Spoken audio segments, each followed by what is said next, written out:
Good morning. I'm James Dean Minford Jr. This is a project of mine that I've been working on for about 30 years, and it's to give you a composition of the Minford and Jones family. The Minford are my dad's parents, and the Joneses are my mother's parents. So I've accumulated a lot of photographs over the years, and I wanted to get so that people know the faces of the relatives, not just a name on a piece of paper. To give you a little bit of a background, the Minfords came from Wales.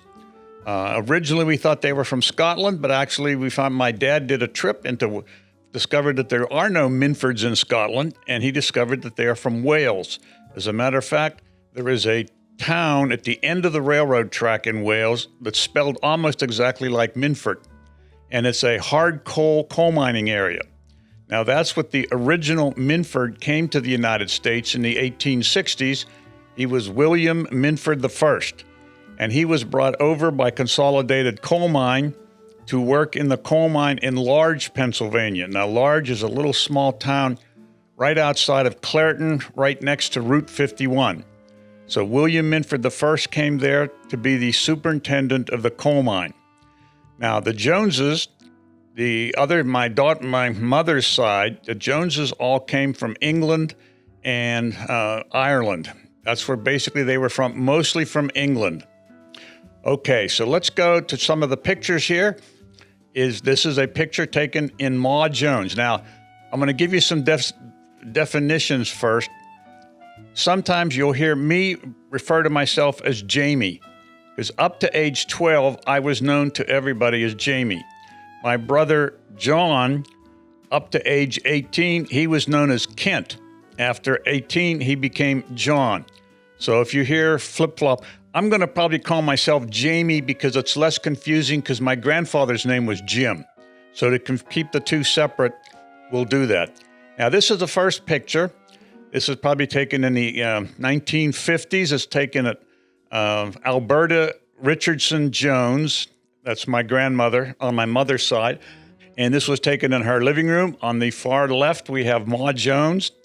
Sitting, we have my mother, Darlene. Standing next, we have B and B. Wentley. In the middle, we have Leona Radcliffe. And we have Gagey, my Aunt Gagey. Her name was Gertrude Byers. And then we have Aunt Cora. Now, Aunt Cora, Gagey, and Ma were all sisters of my grandmother. So, and the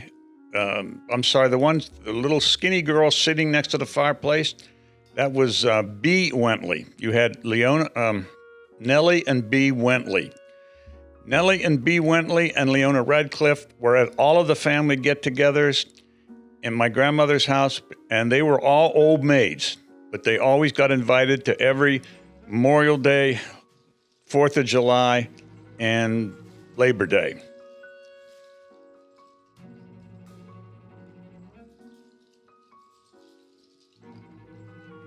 Okay, next we have, this is at my grandfather Minford's house.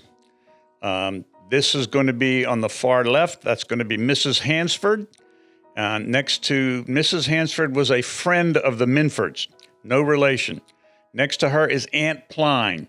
Aunt Pline was a relative of my grandfather Minford on his mother's side. And the next person is Dean Minford, my dad. The little boy being held is me. I'm guessing I'm probably 6, 7 years old. And my grandmother, Ma Stella. The man on the right, I don't know who it is. And the woman down, sort of a small woman, I don't know who it is. Down on the very bottom of the picture, you have John, who was just born, so this had to be like 1954, and Annie Winklevoss. Now, I can just give you a quick synopsis. Annie Winklevoss is a relative of Pop Jim. And what's interesting is that Annie Winklevoss was a student in Ma Stella's class. And Ma Stella, my grandmother, she taught elementary school in the borough of Wilson, which is down as a suburb of Clairton. And my grandfather, Minford, Jim, went to a play that Anne Winklevoss was in when she was in 3rd or 4th grade, and her teacher was Stella. So that is how my grandfather Minford met my grandmother Stella, was because of Annie Winklevoss's play. Okay, this slide is now a picture of my dad's house. This was on Route 51 in Pleasant Hills. He built this house right after he came home from the Second World War, and this house is actually about 6 houses down from what they call the Cloverleaf. That's where Lebanon Church Road Boulevard intersects with Route 51. This picture has, on the far left, it has me with one of my guns. We were big on guns back in those days. Behind me is Ma Jones, my grandmother. Next to her is Aunt Gagey, that's Gertrude Byers, then Stella Minford, and to the far right is Aunt Had. Aunt Had is Aunt Gagey's husband's sister. Aunt Had always came to those affairs because she had no family. And so as a result, we used to have a lot of people come that weren't really relations to our family because my mother was an only child. My dad was an only child. My dad's dad was an only child. My dad's mother was only one child in the family till her mother passed away and the father remarried, and so Ma Stella never had much interest in the rest of the family with the exception of Uncle Franklin Barber. So as a result, we used to have all these get-togethers with people who were not really members of the family. Now this was the dining room of the Pleasant Hills house, and you notice the drapes on the wall. This was a Japanese design that my dad brought home from the Second World War. My dad was in Japan. Okay, this is a picture. Now we're moving back out to the farm, and this is a photograph in Ma Jones's dining room. Now, with the far person and the far left is Gagey, Aunt Gagey Byers. Lon Jones has his head turned away from us.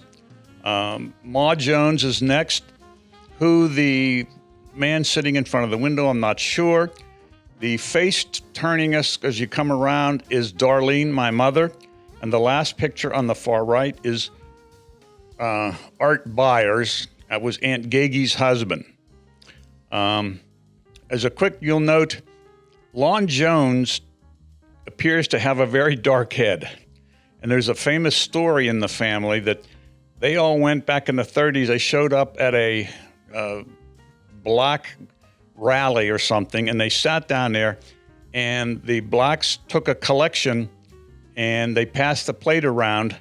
And when they got to my grandfather Jones, they passed the plate past him because they thought he was black. But actually, you'll see a picture later on in Miami. The rest of his body was snow white. Have no idea how his head got so dark. Now, this is back down at my dad's house in Pleasant Hills. On the far left, again, we have Ma Jones. Then we have Gertrude Byers, Aunt Gagey. Then you have me down in the bottom. My dad is sitting at the head of the table with Uncle Art Byers, and my grandfather Jones. But you can see how dark my grandfather Jones is. And to the right of grandfather Jones is Stella Minford, and Jim Minford is sitting on the far right-hand side. I have probably fewer photographs of Jim Minford than anyone else. I don't know why, but he never had his picture taken much. One of the reasons he didn't like to have his picture taken, he had Bell's palsy, which made his jaws droop, which meant he couldn't wear his dentures. So he was never ever had any teeth. So he tended not to like to have his pictures taken. Okay, this is Ma Jones is on the left. Lon Jones is on the right. Ma Jones was originally a Richardson. She came from Frostburg, Maryland. There were 10 people in her family. Gagey was the youngest. Ma was the second youngest, and she had 8 others. The father died right after Gagey was born. So basically, Roseanne Richardson had to bring up 10 children all by herself.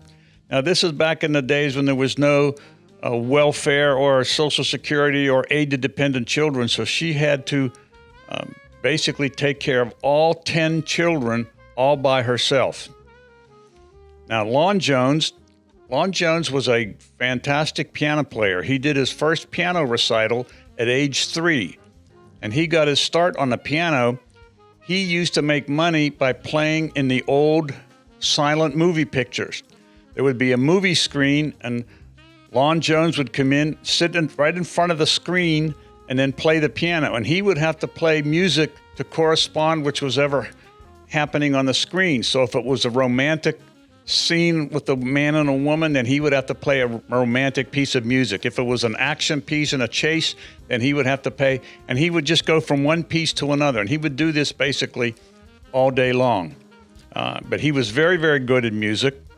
He also went, when he was young, to Robert Morris Business School. Now, this is back in around 1900, and very few people went to college in 1900.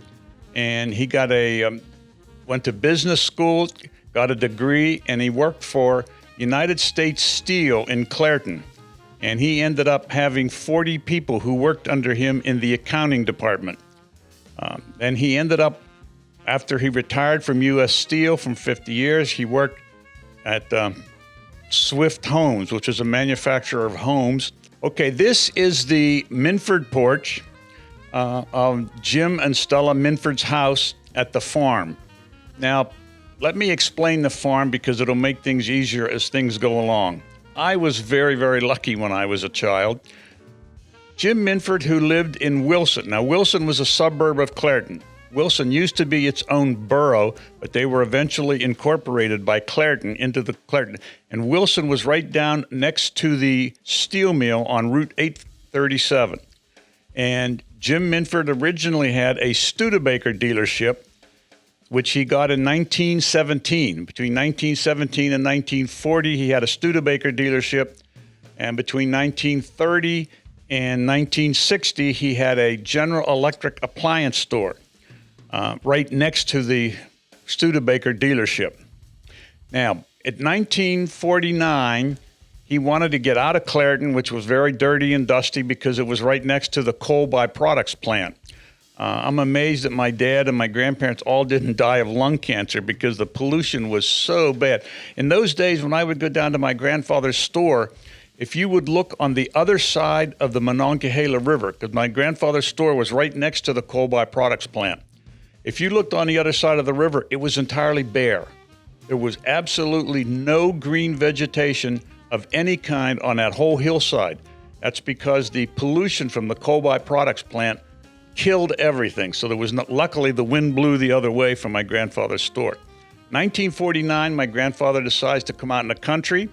He comes out to Jefferson Borough, and he buys 8 acres of property. Of the 8 acres of property, he kept 6 acres for himself, which he had like a farm. He had orchard, he had crops to grow, he had gardens everywhere. As a matter of fact, Jim and Stella used to sell a lot of their vegetables to Marcini's grocery store in Clairton. Now, he took, of the 8 acres, he sold 1 acre to my grandparents, Lon and Bertie Jones, and he sold 1 acre to Gagey buyers and art buyers. So this was fantastic for a kid because what child has one set of grandparents living 500 feet from the other set of grandparents, and then 50 feet from the great aunt and great uncle? So I had 6 relatives all living on this same 8-acre section. As a matter of fact, that's one where I started to get heavy because my grandparent Jones would eat dinner at 5 o'clock. So I would go to Jones's and I would have dinner. Well, the Minfords didn't get home from their business until 6 o'clock. Well, then I would go over to Minfords and I would have dinner over at Minfords at 6 o'clock. So I would have 2 dinners a night between the 2 grandparents. Now, looking at this picture again, you have Mrs. Hansford is in the red. Mrs. Hansford was a good friend of my mother, my grandmother, Ma Stella.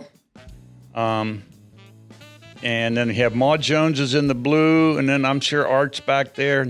Nellie and B are on the... But this Minford porch that you see, that's where we had all of our summer picnics. Memorial Day, 4th of July, Labor Day, all took place on the Minford porch. Okay, now this is the front of the Minford house. You can see the porch in the background. And this is Stella Minford, Jim, starting from the left, Stella Minford, James Briggs Minford, he was often called JB, Alberta Jones, Mrs. Hanford, my mother, and I think my mother's got a dog or something somewhere. But anyhow, this is in front of the Minford house. Now, Minfords moved here in 1949. In 1950, at Thanksgiving, we had the largest snowstorm in the history of Pittsburgh. I forget, it was like 4 feet of snow. So we had come to the Minfords for Thanksgiving dinner. We were trapped here for 4 days. We could not get out because of the snow was so deep. And Pop Jim and Pop, whose house was maybe 500 feet away, they actually started digging a tunnel or digging a trench at opposite ends, and that's the only way you could get from one house to another, and the snow was 4 foot deep. Jim Minford had to eventually call up after 4 days and have somebody come out from Clairton with a backhoe to dig them out of the snowdrift. It was that deep. Also, after 2 days, we had ran out of milk, and I was only 2 years old. So Jim Minford, who was good friends with the owner of this farm, whose name was Seiler, called up old farmer Seiler, and he actually rode on horseback up to the Minford house through all the snow to bring 1 gallon of milk so that I would have milk to drink. Now, this is a photograph of my dad's mom, Ma Stella. Now, Ma Stella was a pretty strict school teacher. She never smiled she was not a lot of fun. Ma Jones in the middle, her maiden name was Richardson, and Gagey was a Richardson, the one on the right. They were both a lot of fun. Those two on the right were tremendous amounts of fun. They used to play pranks and do all kinds of stuff. Their greatest prank that everybody always talked about, back in the 1930s, both Gagey and Ma lived in West Elizabeth, down next to the river. And they all went to the West Elizabeth Methodist Church. One night, the Methodist men were having a meeting in the bottom of the church, and Gagey and Ma decided to have some fun. So they got dressed up.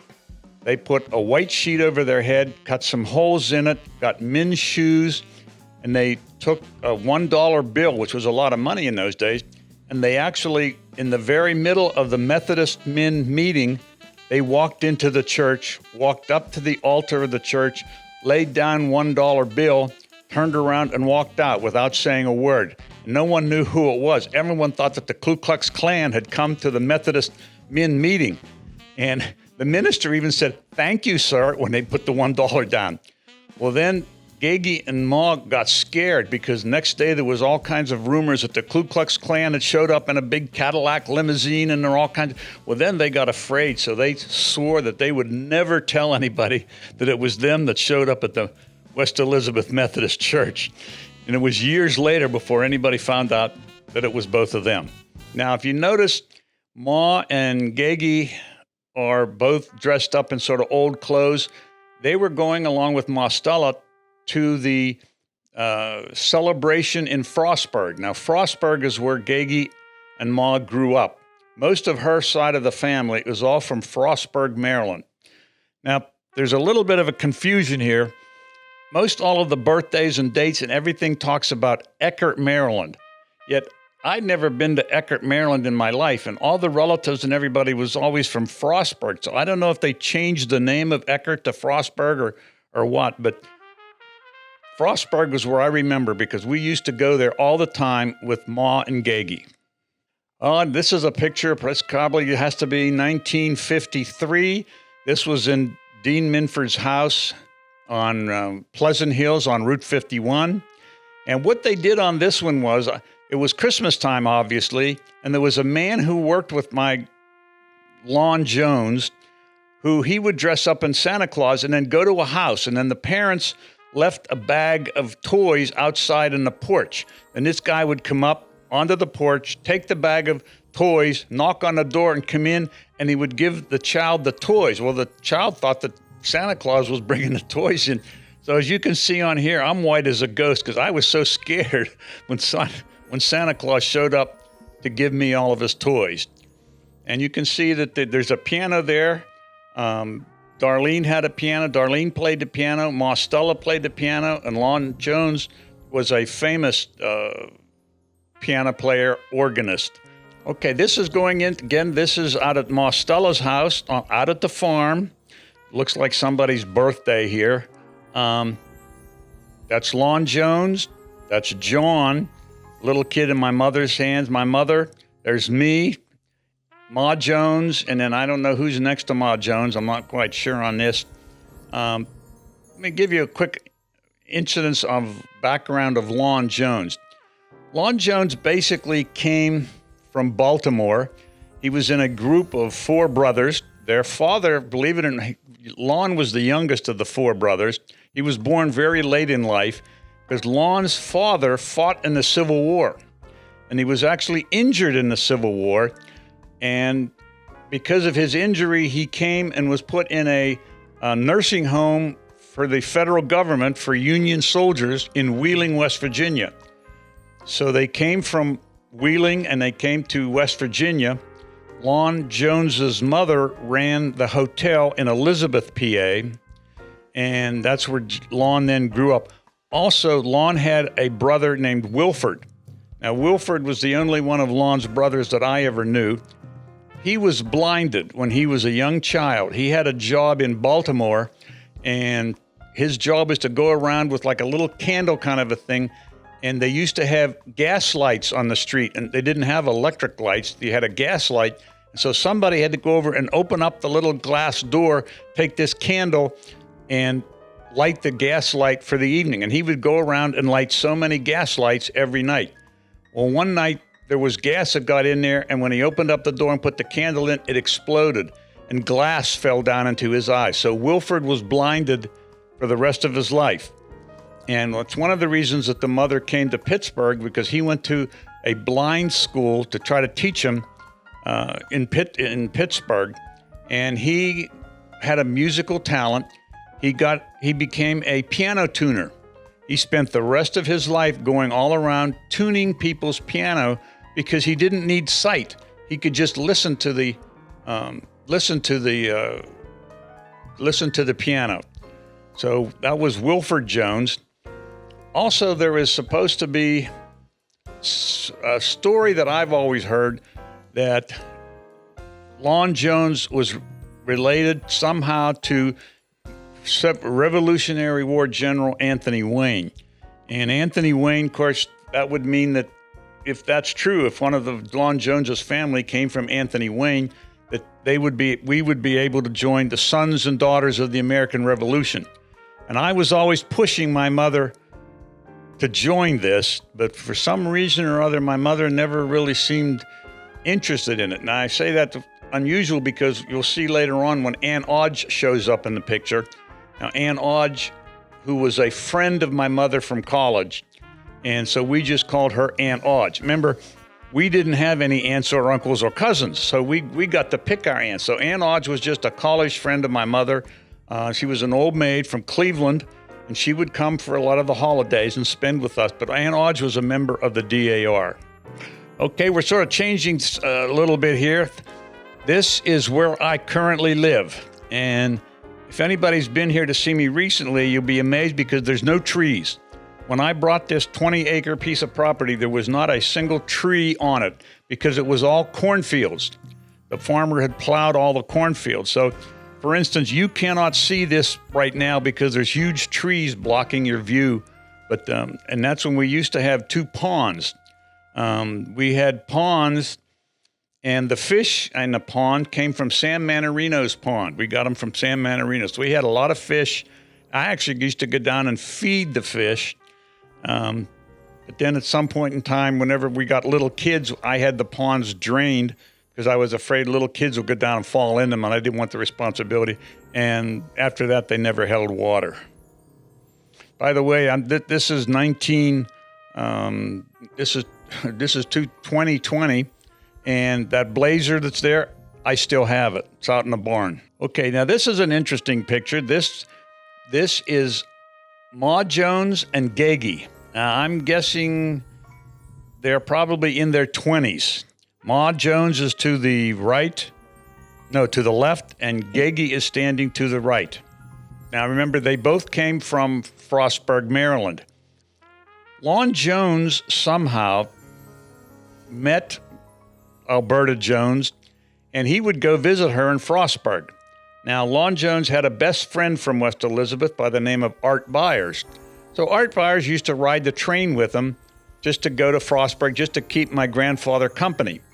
Well, when they got to Frostburg, Art Byers started hanging around with Alberta's younger sister named Gertrude, and they ended up getting married. An interesting thing, when Art Byers and Gertrude Richardson got married, they got married on a Saturday, and after the wedding ceremony, they all got into buckboards pulled by horses and went out to a park someplace, the whole family, and they had a big picnic. Then they come back home that night. That picnic was considered their honeymoon. And next Monday, Art Byers went back to work. So that's constituted a honeymoon, was just a picnic in the afternoon with all the family present. Okay, this is a young picture of Lon Jones to the left and Alberta to the right. I can't tell you how much fun Alberta was. She was just a character. She was always telling stories and laughing and doing pranks, and she would oftentimes, when I would be out at the farm, out at Ma's house, she would call up and she would have Gagey, who just lived next door. She'd have Gagey go down over the hill, dress up like a tramp and then have Gagey walk up the hill while I'm playing by myself outside, and then Ma's watching me through the window. And this tramp tried to catch me and to grab me, and I started yelling and screaming, and Ma thought that was the funniest thing, having Gagey try to catch me pretending to be a tramp. Now, Lon Jones was tremendous in music, as I said. He played in the silent pictures. All through the 20s, he had his own dance band group, and because he played the organ or the piano. And there's a cute story when Lon Jones got into the Second World War. He used to take his group, and they would go down to play at Carnegie Mellon and Pitt on weekends for fraternities and different social gatherings. Well, when World War II started, he couldn't get enough gasoline because it was rationed to go down to Oakland on the weekend. So at this time in 1941, 1942, Dean and Darlene were dating each other, and Dean was Jim Minford's son, and Jim Minford was the civil defense warden of Clairton. So Jim Minford, to give Lon Jones enough money or enough gasoline to get to Oakland, gave him the job of civil defense aircraft spotter. Now let's give you a quick little story on this. Lon and Bertie used to live in West Elizabeth, down right next to the river. And every year the river would come up because there were no dams on the Monongahela River back in the 1930s. So every single year, Lon and Bertie's house would be flooded. And every single year, Lon and Bertie had to take all their furniture up to the second story, and then they had to rip out plaster and had to repaint everything. So Lon Jones got really tired of this. So he decided that he's going to build a house. There was a new community just down the river from West Elizabeth called Clairton. Now, Clairton was built on a bluff way up above the river. So Lon Jones decided he's moving from West Elizabeth to Clairton. So he goes down and he takes all of his money out of the West Elizabeth Bank. And all of his family members from West Elizabeth said, "Oh, Lon, don't take your money out. You've got a lot of money in the bank. You're making all this interest on it, and you don't want to lose that interest, so just stay here in West Virginia." Lon says, "No, I'm tired of being flooded out." That's it. So in May of 1929, Lon Jones pulls all the money out of the bank and goes up and buys a house on Clairton up above on the hill above the river.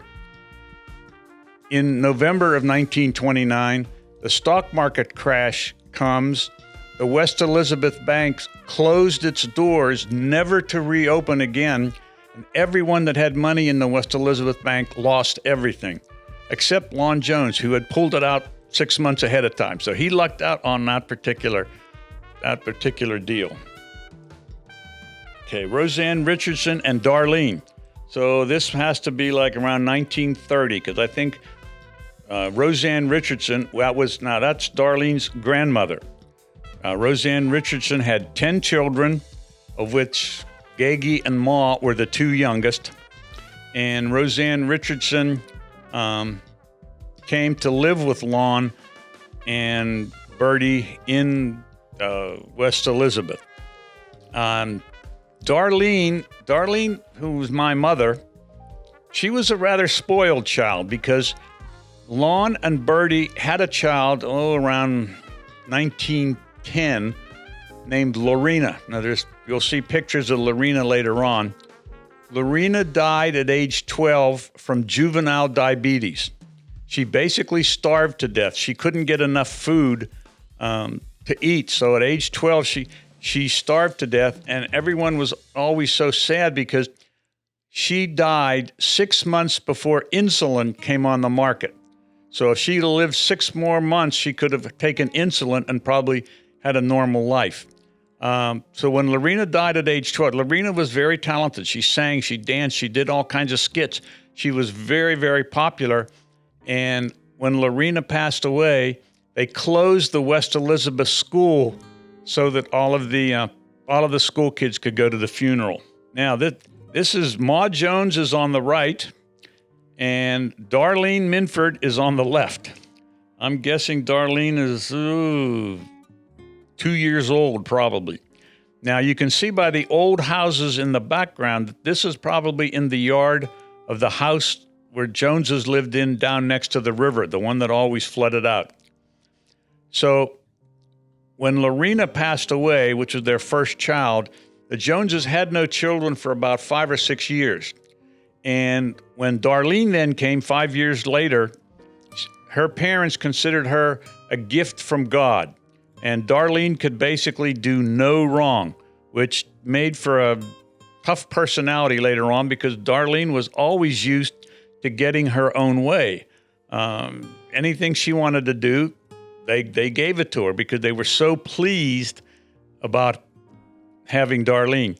Another interesting little tidbit on this was when Lorena passed away, she was very, very weak, and Lorena said to her mother, Ma, wouldn't it be terrible if I go to heaven and you don't get to go to heaven whenever you die? So that's when Ma became extremely religious, and she really became a religious fanatic because she wanted to be able to go see Lorena whenever Ma passed away, because Lorena asked her to do that. Now, this is Lorena. I'm guessing she's 2 years old. This is in the house down next to the river. Very popular little kid, very nice, but she was born with diabetes, and in those days, juvenile diabetes was a death sentence for anybody. Hardly anyone lived into their 20s if you had juvenile diabetes because you just couldn't get enough food. When she passed away at age 12, I think she was 50 pounds, which is quite small. This is Lorena Jones, again, down by the house, down by the river. When she was a little child, she was very precious and really just beloved by her parents. This is Roseanne McDonald. Now, that was Ma Jones's mother, and that is Grandma Powell.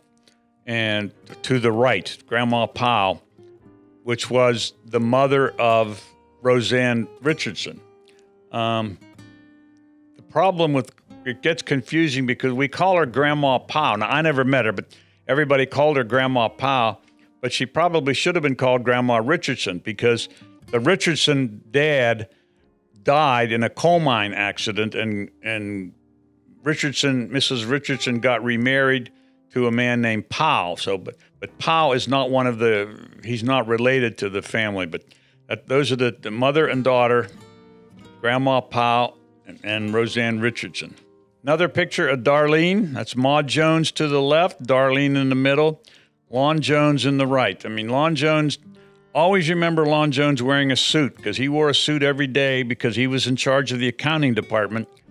in the steel mills of Clairton, and also the coal byproducts plant, which was in Clairton. Notice Darlene's dress. That's an interesting pattern. Lon Jones, in these days, and this is probably, it had to be taken in the 1930s. In these days, Lon Jones would go to work every morning carrying a white shirt on a coat hanger. He would wear a white shirt and he would carry a white shirt because the Clairton steel mill and coal byproducts plant, which was right next to where his office was for the accounting department, was so dirty and there was so much pollution in the air that by 12 o'clock noon, his collar and his sleeves were coal black. So he used to take his first shirt off at noontime, put on a clean shirt for the rest of the day, because that's how much pollution and stuff. So when people talk about pollution today, they have no idea. Grandma Jones, she used to wear a gauze mask when she went to downtown Pittsburgh because you didn't want to breathe the air because it was so dark, so full of pollution. Darlene Minford, I'm not sure where this was taken up. It looks like when Darlene in college.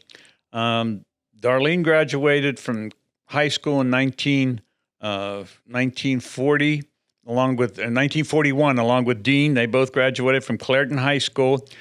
Dean went to Carnegie Mellon. Darlene went to Grove City. Darlene was not happy with Grove City. Grove City was a very conservative religious school, and that was the only school that Darlene's parents would send her to. In 1944, Darlene got married to Dean Minford, and as soon as she got married, the first thing she did was transfer to Denison College in Ohio. It was much more to Darlene's liking because it was much more of a fun school, party school. They were allowed to drink, so she liked that much better. Also, there were a lot of wealthy girls from Cleveland that came to Denison, and that's where she met Aunt Auge Carlton, who was her friend for the rest of her life. I never remember Darlene, my mom, ever talking about Grove City hardly at all. I mean, she never had any friends from Grove City, but she only spent 1 year at Denison, and that's all we ever heard about. Denison did this, Denison did that. And of course, Darlene has furs on here. If you'll notice, there's a lot of pictures, and it's oftentimes Darlene is the only person who wears a fur because Darlene liked to dress really, really nice. Now, this was taken out at my house where I grew up on Clarendon Avenue in Lower Borough. That's Ma Jones to the left. Franklin Barber is next. Annie Winklevoss, then John, and my mother. Now, you remember, Annie Winklevoss was a relation to my grandfather Minford. Remember, that's how grandfather Minford met Stella, was when Annie Winklevoss was in the 4th grade doing a little play. Now, the man here, Franklin Barber, who was a real sweetheart, a great guy, he was the ubiquitous salesman. He could sell anything to anybody. He had jokes and stories to just tell you nonstop, and they were all just fantastic. A cute story with Franklin Barber. Now, Franklin Barber went to college at California State in Pennsylvania, as did Ma Stella went to college at California State. So it's very unusual to have two people in the same family back in 1910 go to college. Uncle Frank went to college. World War II came around, and he went down to take his draft physical. When he got his draft physical, he got his chart back, and it had a big red eye on the outside of it. So he was sent out to the Great Lakes Naval Training for the Navy, and he checked into this base, and all of a sudden he discovered that this big red eye stood for illiterate. In other words, they thought he couldn't read and write. Well, when they found that he was actually a college graduate, they said, "Oh, great, you'll stay here and help teach the illiterate guys." So all the illiterate people had to come to this Great Lakes Naval Training. They couldn't read, they couldn't write. The first thing Uncle Frank used to have to do was to teach them how to make a sign for their paycheck so they could get their cash on their paycheck. Also, Uncle Frank would have to read all the guys their letters because they couldn't read. And a lot of the letters were Dear John letters, like their girlfriend just decided to go with Uncle Billy and she dropped. And these guys would say, I'm going home. I can't stay. Susie's going to leave me. And Uncle Frank would be grabbing this guy by the belt. You can't leave. This is the military. You can't just walk out the gate and go home. You can't do that. And so he was there for a long time training and teaching these soldiers how to read and write. After a while, Uncle Frank went up to his commanding officer and said, I can't take this anymore. Please, I'm begging you, send me to combat. I want to go to combat. I can't, I'm going to lose my mind with all these guys. So Uncle Frank ended up being a radio operator on a destroyer. Annie Winklevoss. Annie was a really nice person. I used to know her real well. She'd been up to my house here. She lived down near 84, Pennsylvania. That's where basically all her family was from. But she would come up at Christmas time to visit us here and come visit on Clarendon Avenue in Lower Borough. But she was similar to Aunt Audge. And, since we didn't have a lot of aunts and uncles and cousins, we would pick these people. And she would always she was a great, just a really nice, great person. But she's related to Jim Minford. Now, here's Aunt Audge. Aunt Audge was a sweetheart if there ever was one. An old maid, never got married. Her father was a big banker in Cleveland. He did a lot of international banking. They had a tremendous amount of money. I'm sure Darlene liked that. But Aunt Audge would always come to our house for Christmas and Thanksgiving and in the summertime. And her whole life, she always came to visit us. And a number of years later, then when Aunt Audge passed away, Kathy went up to Cleveland where the funeral was, and we went to the funeral, and all of the friends and relatives from up in Cleveland were so excited to see Kathy and I, because I guess Aunt Audge, for all these years, had always told them all about the wonderful time she had in Pittsburgh with her friends in Pittsburgh. And so everybody was so anxious to see who the friends in Pittsburgh were. And that's where I made a big mistake. When the funeral was over, the attorney that was handling the estate, now remember, Aunt Audge's dad was very wealthy, and so the attorney said, listen, go down to Aunt Audge's house, take anything you want. Now, she had antique furniture like you wouldn't believe. You know what, Kath and I, we wanted to get home, so we didn't go. Boy, that was a dumb move on our part. Aunt Audge had all kinds of stuff. This is Mom in the house on Clarendon Avenue. That's typical Darlene. She always liked to look good. It was always interesting to me. I never really understood how Dad and Mom stayed together, because Mom was an only child and spoiled, and my dad was an only child and spoiled. So that really made for a bad situation. Most of my life growing up, I never saw my dad. He was entirely down in the basement. Dad had set himself up a project that he was going to copy on tape all of the music ever made on planet Earth. And I kept saying, Dad, they're making music faster than you can record it. No. And he was going to, and then he was going to sell this tape with all this music on it for a tremendous amount of money when he retired. And I kept saying, Dad, aren't you going to have problems with copyright and stuff selling somebody's music? No, that didn't apply to Dad. Now, you have to understand, I'll give you a quick synopsis here. Dad was very intelligent. Now, Dad was a PhD in biochemistry, but he didn't have the common sense that God gave a duck. I mean, when it came to common sense stuff, a classic example in this house on Clarendon Avenue. We moved up there in 1954 from Pleasant Hills, and we had a yard for the first time, because in Pleasant Hills, our yard was a postage stamp, and you just had to push more than you had to push it. So this up at Clarendon Avenue, we got a gas lawnmower. So Dad got a gas lawnmower, and after about a month, it didn't run.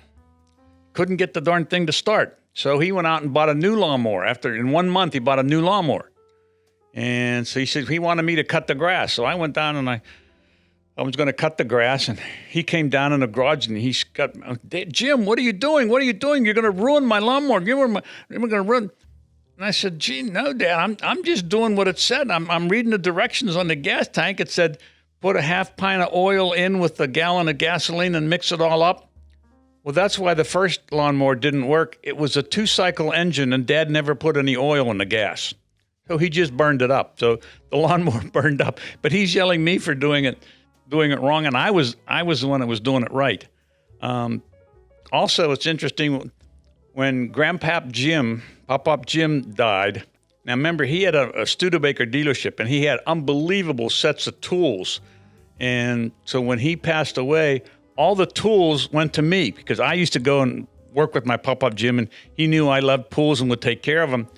He didn't give any tools to his own son, who he knew was a klutz. So all the tools were given to me, and in my house, I kept all the good tools in a big chest under lock and key, and I wouldn't let my dad have any of them. If he wanted something, I'd give him. I had a little handy-andy toolkit with a little hammer and a saw and a pair of crummy pliers. That's all my dad could use. I wouldn't give him any of the good stuff. Okay, this is Darlene and her mother, Ma. Ma was just a really nice person. Very religious, but she was just a lot of fun. She lived out in Jamestown Manor here after everyone passed away out in Clairton. And she and Darlene, sometimes they didn't get along so well. Ma didn't believe in drinking, and Darlene would have a beer or a glass of, actually in Hilton Head, Darlene would have a glass of, that was another one of the funny things. At Hilton Head, when they lived down Hilton Head, of course, Ma was gone by this time, Darlene would call Dean. She would say, Dean, on the intercom, it's 5 o'clock, time for my scotch. And my mother had a glass of scotch every day at 5 o'clock, and my dad had to come and have one with her because Mom wouldn't drink by herself. So my dad would go grouchy, would slouch all over and go over and sit down and have a glass of scotch, which he really didn't like. But it was also interesting, too, that my dad would never drink in front of Ma Jones. Never. He would sneak it behind her, keep it down in the basement or something like that, but he never wanted to. And actually, I used to get in big fights not fights, but discussions with my grandmother Jones about whether Jesus ever drank wine. Grandma Jones said, no way, Jesus never drank wine. And I said, but Grandma, even if you put grape juice in a jug, after 48 hours, that grape juice is turning into wine. You can't really, there's no really way to stop it. No, Jesus only drank grape juice. Okay, Grandma, whatever you say.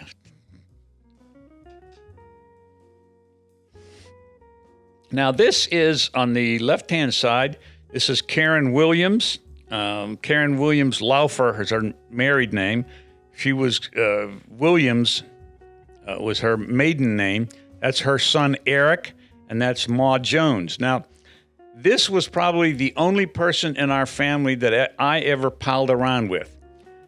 I was Ma Jones's grandson. Karen Williams was Aunt Gagy's granddaughter.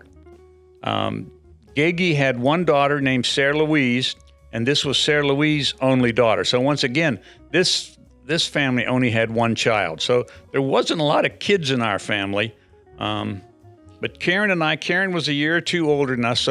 And since Gaggy lived right next door to Ma Jones, well, then when Karen would come up, Karen and I would play all the time and just go around together and explore and everything.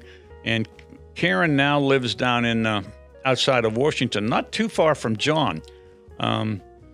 Eric, the little boy here, he went down to Hilton Head with Karen and George Laufer. They went down to visit Mom and Dad at Hilton Head, and I probably shouldn't mention this, but I can't help it. When my dad came home from World War II, he brought two beautiful Japanese samurai swords, and he was showing these at Hilton Head to this little Eric, who was maybe 15, 16 at the time. Well, quote, Eric asked if he could borrow these two samurai swords, and Dad made a mistake and said, well, sure. So Karen and George and Eric, they took the two samurai swords, and guess what? That's the last we ever saw of those babies. I'd like to have them back because I'm sure Connor would really like to have a samurai sword, but those are beautiful samurai swords. Okay, this is down at Hilton Head. This is me and Megan and Kathy and Poppy Dean. Now, Dean went by the name of Poppy Dean, and my mother went by the name of Nana Darlene. But we had a lot of fun down at Hilton Head. The story for how we got to Hilton Head is somewhat interesting. How we got to Hilton Head, Mom decided one day, Connor was in medical school. I was out of dental school practicing in Lower Borough, and Darlene saw an ad in the newspaper for a timeshare. So she thought it might be nice to have a timeshare. So she went down, made arrangements. You went down to Hilton Head and you spent like 3 days in this timeshare, and then they showed you around about getting you to buy one. So we were in this timeshare, and once we got there, Darlene just fell in love with it, all the people and everything. So Darlene went out and started to see a real estate agent. And lo and behold, Dean and Darlene decided they wanted to buy a house down there, not a timeshare. No, so they ended up buying a house, of which it was supposed to be 1/3 mine. But what I can tell you, for example, is don't ever go into partnership with your parents. That's a bad move, because you'll never be an equal partner, because I was never allowed to use the house. I didn't clean the house. My friends couldn't come visit. I mean, this was a real losing situation as far as I was concerned. But anyhow, that's how we got the house in Hilton Head. And Mom and Dad lived there for 30 years. Mom's best friend was Frederick Bristol from Bristol and Myers. She would go down the road to Bristol's house and play backgammon with Frederick Bristol every day. And she thought that was just so great that she was playing with Frederick Bristol. Okay, go to next. Okay, this is a picture sort of out of line with the other photographs, but these are something that I take very seriously, and I really enjoyed this. These were my 3 chickens that I had: Spike, Mike, and Darkwing. These were chickens that my daughter Megan had at a science project at the elementary school. And when chickens hatched, well, then they needed to do something with the chickens. So I said I'd take them because my garden was all fenced in. So I brought the 3 chickens out, and for a whole year I had these 3 chickens. And I loved them, and they really loved me. Now, this is one picture that I really feel bad that I don't have. Every day I would go over to feed Spike, Mike, and Darkwing, because that's Darkwing's black. And I would sit down to feed the chickens. One chicken would hop up on my thigh, that would then hop up on my shoulder, and then hop up on my head. The other 2 chickens would hop up on my 2 thighs and hop up on my 2 shoulders. So I could actually stand and walk around the garden with the chicken on my head and a chicken on each shoulder. And I could just walk around, and the chickens were very comfortable. They sat down there and they just watched everything. I really like Spike, Mike, and Darkwing. Okay, can't read this but a little bit, but this is Darlene Jones' wedding announcement. This was an interesting one. Darlene got married in 1944. Now, in 1944, Dad was already in the United States Navy, and he was training to be a communications officer. He was a lieutenant, JG lieutenant, junior grade. And he got married, Dean and Darlene got married in Clairton, Pennsylvania. And what is interesting, now Darlene's maid of honor was Sarah Ralph. Now, a lot of you here will know Max and Sarah Ralph. That were 2 of Dean and Darlene's best friends all through their life. They later on in life went on cruises with Mom and Dad, and on the 50th wedding anniversary cruise, Max and Sarah came along, but they always went everywhere with Mom and Dad. Now, so Sarah Ralph was Mom's maid of honor. Dad, to this day, has no idea who his best man was or who the ushers were. Because if you think about it, in 1944, all of Dad's high school friends or college friends were in the military and were either in Europe or in the Pacific. So there was no one in Clairton that Dean knew to be his best man and ushers. What they did was, there were a group of men, a dozen or so men, who failed to pass the draft physical. So they were not able to be in the war. And as part of their patriotic duty, they then volunteered to be the ushers and the best men.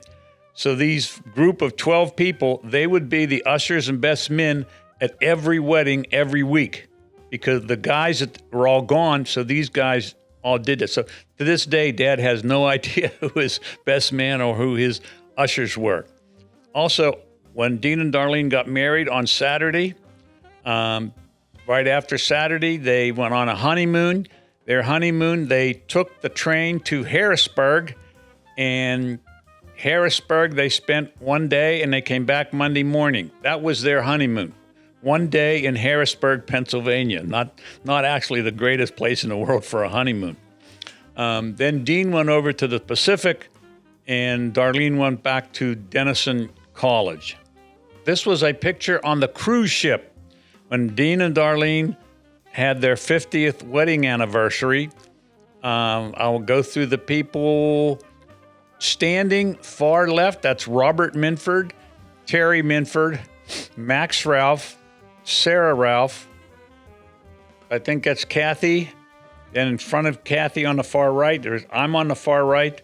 Darlene is next to me, and Dean and Rachel Minford, that's John Minford's daughter, is right next to him, and that's John Minford. So that's the first picture of Max and Sarah Ralph, Dean and Darlene's best friends all through life. This was a cruise we went on through the Panama Canal. It was a very, very nice cruise. Of course, I was big on cruises. I think I've been on 13 cruises, and they're really good. But this was a nice time. Notice Dean's jacket. Interesting, I had a Paisley jacket that I got in high school back in 1965 or 66. And Paisley was in it in 1965. Then Paisley was out, so I didn't wear the jacket for probably 15 or 20 years. My dad came up one time, and he saw this Paisley jacket. He said, "Really, gee, Jim, this jacket's really nice." So I said, "You can have it, Dad." So he took my Paisley jacket, and this was yellow and orange and red and Paisley. He ended up wearing that Paisley jacket for the rest of his life. He loved it. Okay, this is my family. That's Connor to the far right, Kathy, myself, and then Megan. We basically all lived here in Lower Burl our whole life. And the kids are really cute. We have a lot of fun with them. Okay, this is Poppy Dean with his dog Gretchen. Gretchen, Mom and Dad always had dachshunds. And I think they had 3 dachshunds, Bernie, Max, and Gretchen. And they just dearly loved their dogs. And as a matter of fact, the last dog they had was Gretchen. And when Mom first found out she had cancer, Dad, as a gift, went out and got her another dachshund, Gretchen. And so Gretchen stayed with Darlene for the rest of her life. And Dean and Darlene always argued about who Gretchen liked the best, whether he liked Dean or he liked Darlene. And that was a standing argument between the two of them. Well, Darlene passed away, and then Dad was down with Gretchen for a number of years. And when Gretchen passed away, Dad had Gretchen cremated, which is unusual. You don't normally have a dog cremated.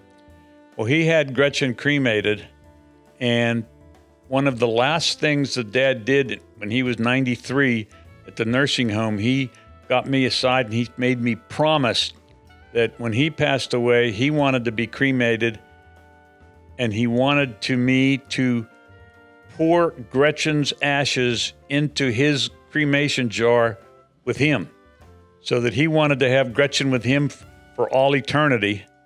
And I thought that was a little tacky myself, and in all honesty, I didn't do it. I couldn't bring myself to opening Dad's jar and opening Gretchen's and dumping Gretchen in and closing. I just didn't. So I hope we get Dad back down to the plot down at Hilton Head, because we were having trouble getting Dad down there. I think Dad's still down at Uncle John's house. Okay, this is John and Terry. I remember I said he was Kent up until he was 18 years old. He went away to college at Rutgers and came home and decided that he wanted to go with John from that time on, which that was okay. John was a very intelligent guy, very smart. He skipped his senior year in college, went right from his junior year to medical school, which was a nice thing to be able to to do, but one of the stories that I always remember now, when he went to Rutgers, I always had to go pick him up and drop him off because he stayed in the Delta Upsilon fraternity house. So I would go take him out and I would go bring him back home.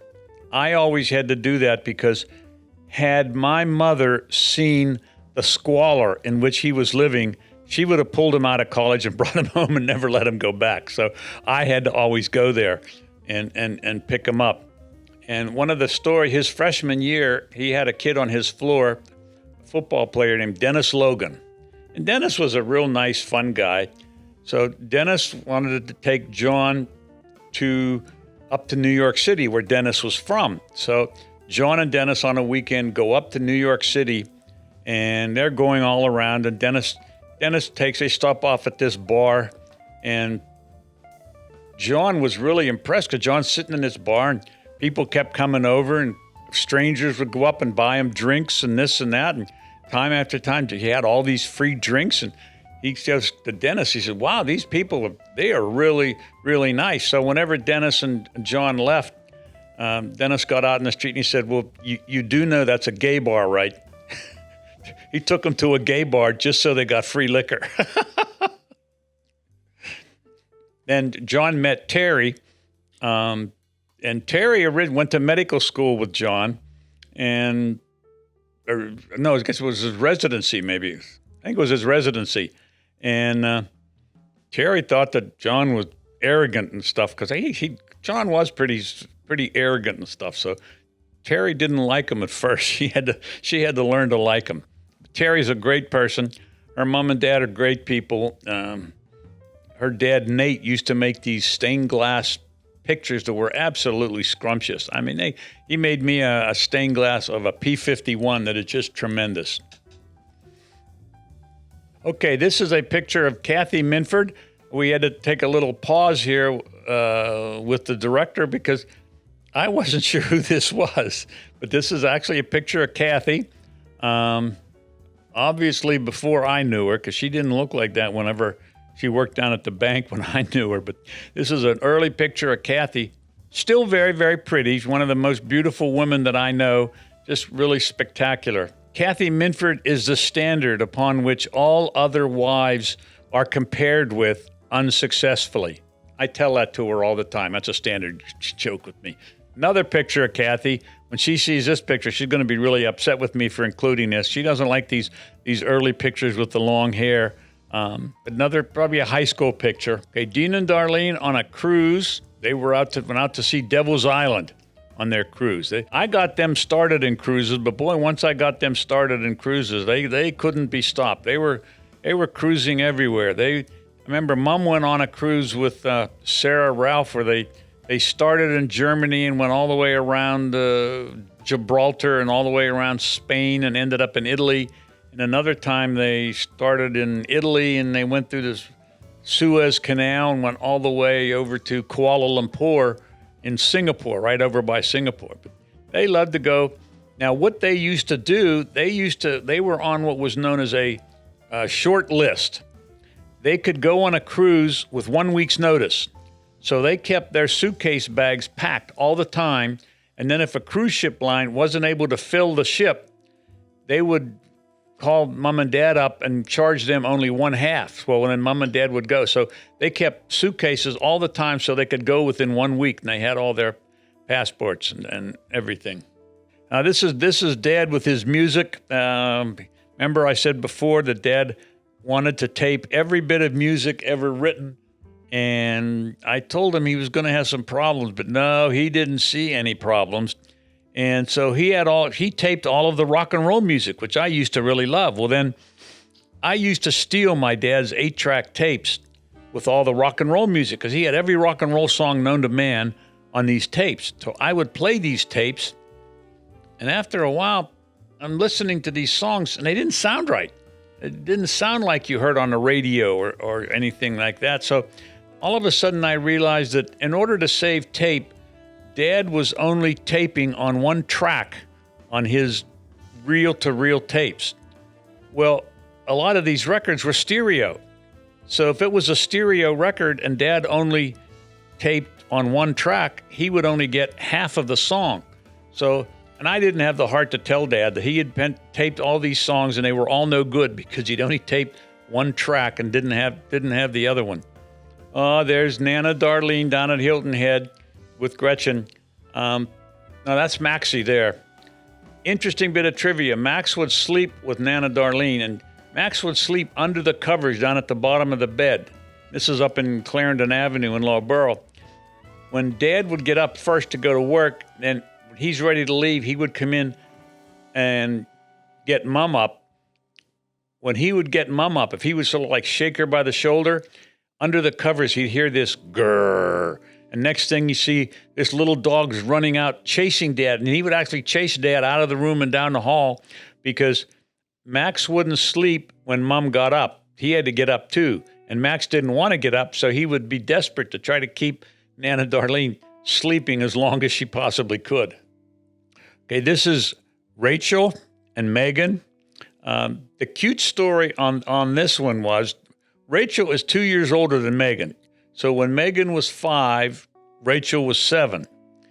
And the interesting story was Rachel and Megan both lost their same tooth on the same week, even though there was 2 years difference in their age.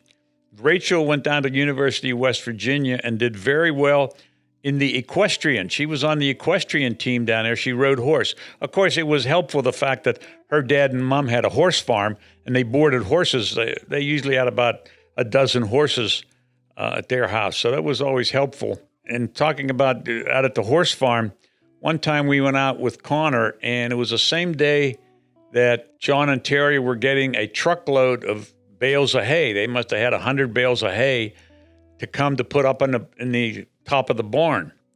Well, Connor decided to help, and I helped, and John helped. But unfortunately, that I hadn't thought of, Connor's allergic to stuff. And he got so allergic, his whole face and hands, everything just swelled up. I was afraid we were going to have to take him to the hospital. Luckily, John and Terry had a lot of Benadryl, and they pumped Benadryl into Connor. But he really was sick with all the allergy to the hay. Here's Robert, Rachel's older brother. Robert was a really nice kid. He loved his video games. Robert is now a historian down in Richmond, Virginia, and he goes around to historical sites, finding out where they are, and so that no one destroys them. There's John and Rachel. They had a nice house down there in Baltimore. As I said, they have about 30 acres with a barn and all the horses and dogs and stuff. So it's quite nice. Terry was a physician, the same as John, but after a number of years, she decided that she liked taking care of the horses better. So she actually managed the horse farm. Now they made money by boarding horses. I don't know whether they made a profit or not, probably not, but they boarded a lot of horses. So people would board their horse in their farm and then come down to ride them on the weekends. Okay, Nana Darlene, Connor, and Megan. They were having fun. I'm pretty sure that's down at Hilton Head. I recognize but Nana Darlene just loved Hilton Head. She just thought that was the greatest thing in the world. She just loved it. I was never too crazy about it, but the problem with me was the fact that my mom and dad didn't know how to do anything. So every time I came down for a week or two, I spent the entire time working like a slave, fixing all the doors that didn't open and the cupboards that didn't open and the lawnmower that didn't run and the weed whacker that didn't run. And I had to do all these work that my dad couldn't do. I mean, and it was interesting because my dad, he grew up in a 4-bedroom apartment above the Studebaker dealership. So he was living up above a Studebaker garage. Now, if that would have been me when I was growing up, every day I'd have been down in a workshop watching guys changing spark plugs, changing tires, doing new brakes, and I'd have wanted to help them do stuff. I'd have learned how to do everything. My dad never wanted to. He didn't know how to do anything at all. I mean, it was just really amazing. He would never change an oil. He had a Peugeot one time that in probably 100,000 miles, he never changed the oil filter.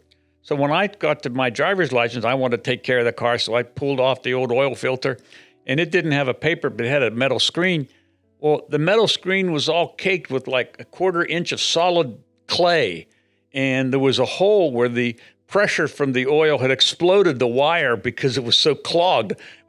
But my dad, he would have a car that would sit there in diesel for 5 minutes, and I'd say, "Gee, Dad, I think you ought to go and get a tune-up." He said, "Oh, no, it's a waste of money. I'm not going to let them rip me off and cheat me for that." The car's continuing to run even after he shuts it off. But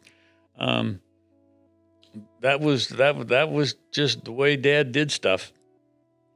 Okay, this is Megan, Robert, Connor, and Rachel. This was out at John's house. The kids had a lot of fun together. They all had a nice life. I wish we could have been closer and spent more time together, but that's one of the things that happened. But everybody had a good time. Okay, this is now again down at Hilton Head. This is Robert, Darlene, Dean, Megan, Rachel, and Connor down on the front steps of the Hilton Head house. I almost got eaten by an alligator down there, which is a story. In the backyard one time, it was an alligator out on the road, and I came out and I was looking at this alligator in the road, and I came out in the backyard until all of a sudden I heard a commotion behind me, and I turned around and there was a lagoon on the back of the yard.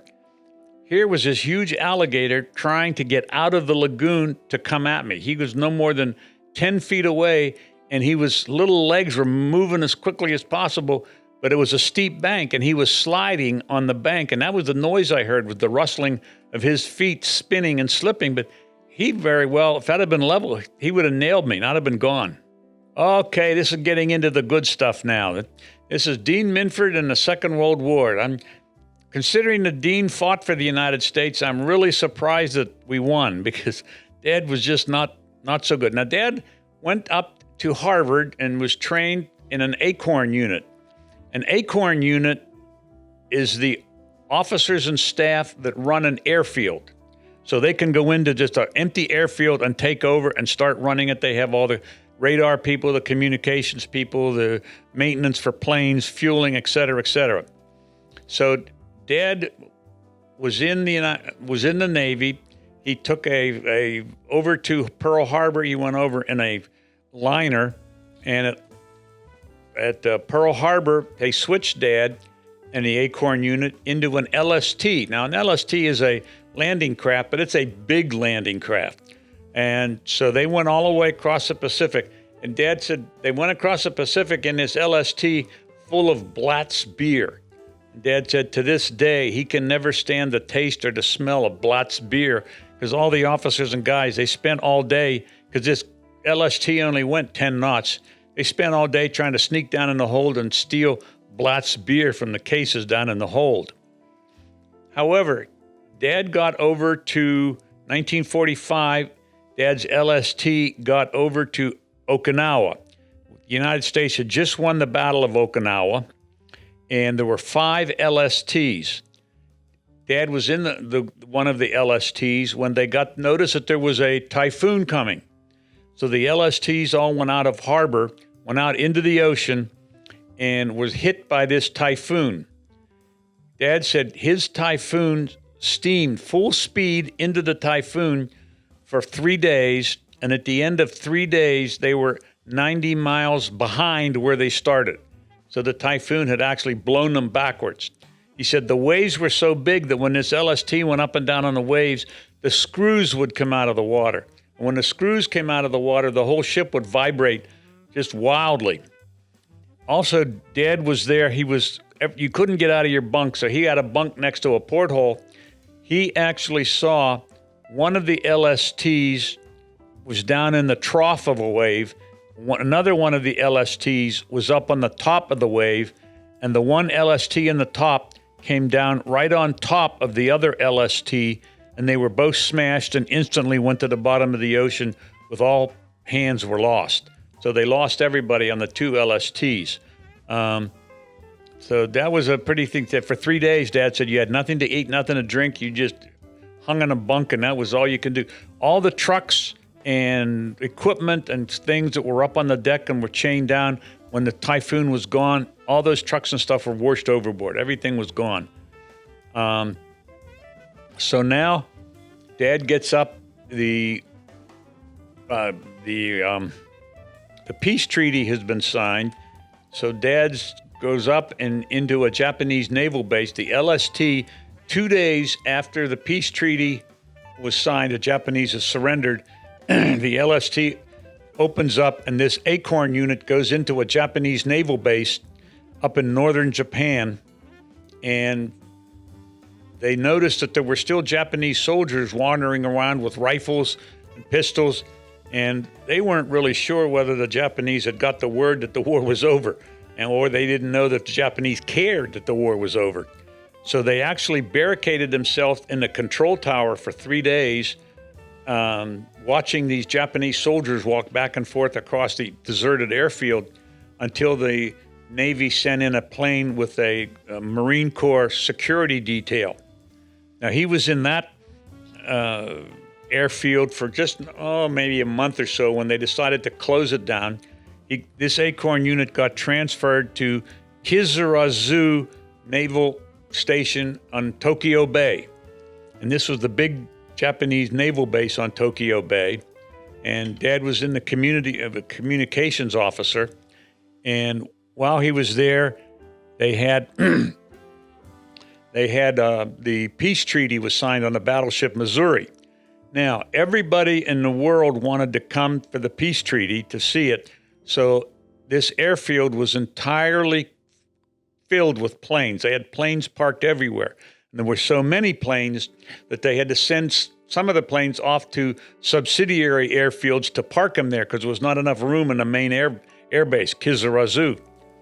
So after the peace treaty is over, Admiral Spruance, who was in charge of the Pacific Fleet at that time, wants to go back to Pearl Harbor, and he comes out to the airfield, and Dad and the other officers, nobody could remember where they sent Admiral Spruance's plane to park it. In other words, they couldn't find it. They knew it was around someplace, they didn't lose it, but they just weren't sure where it was. So that tends to make a 4-star admiral less than happy when you lose his 4-engine B-24 private plane.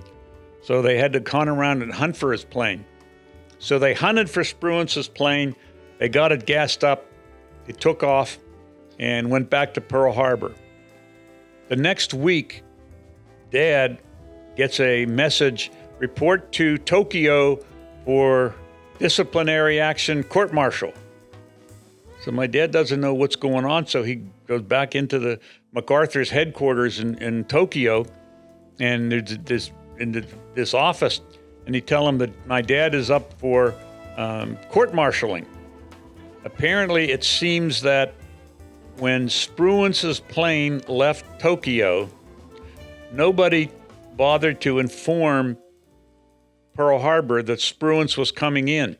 So when the plane landed at Pearl Harbor, nobody knew it was landing, and Spruance had to walk across the airfield carrying his own bags. Well, 4-star admiral, they don't like to carry their own bags. So he was a little bit upset.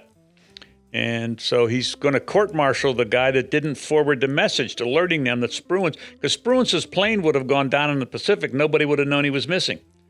So Dad goes into this, they're having a preliminary court-martial, and Dad said that, well, Dad's airbase, Kizurazu, did not have a transmitter that would reach Pearl Harbor. So they were taking and sending the messages over to the Marine Corps Air Base on the other side of Tokyo Bay, who had a bigger transmitter, and they were sending the messages to Pearl Harbor. And that was the standard procedure that when Dad got there from after being up in the airfield up north.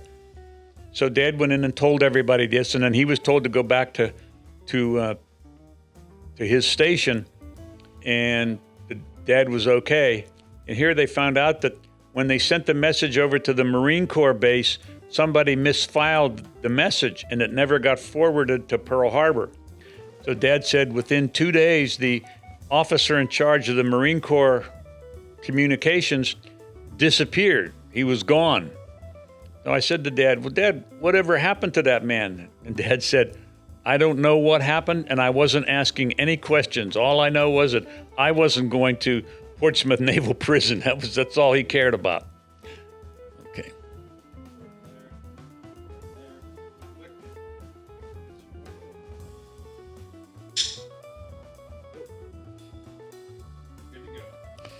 Okay, this next photograph is in front of Lon Jones's house in Clairton. This is the house that he built up on top of the plateau in 1929. And this is a picture with, on the far right is Ma Jones. I don't know who the next one is. Standing in the front with the mink is Darlene. Naturally, you can always tell Darlene because she has either a mink or a fur coat on. No one else does. Standing behind her is her dad, Lon Jones. Standing over to the left was Stella Minford, and to the far right is Aunt Odge. Stella Minford, who was somewhat of a sour disposition, she and Darlene never got along well because Darlene wanted everything, and so Stella, she thought that her son Dean was being taken advantage of. So there was some bad feelings there between Darlene and Ma Stella. This is Gagey, then Ann Had, then Stella, then Ma Jones, and they're making apple butter at the farm. I remember this because I used to always help them. They basically every summer would gather up all the apples, and they had a great big copper kettle you can see there, and they would just, dozens of people would help paring and coring the apples, and they would actually make just gallons and gallons of apple butter. And then everybody would take so many things. So John was just asking me because he said he barely remembered this. And I said, I have a picture of them making apple butter out at the farm. This was in the backside of the farm down by the aluminum shed.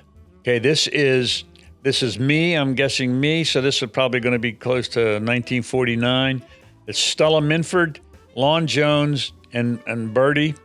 They're at their house on Rose Avenue. That's where they lived in Clairton on Rose Avenue.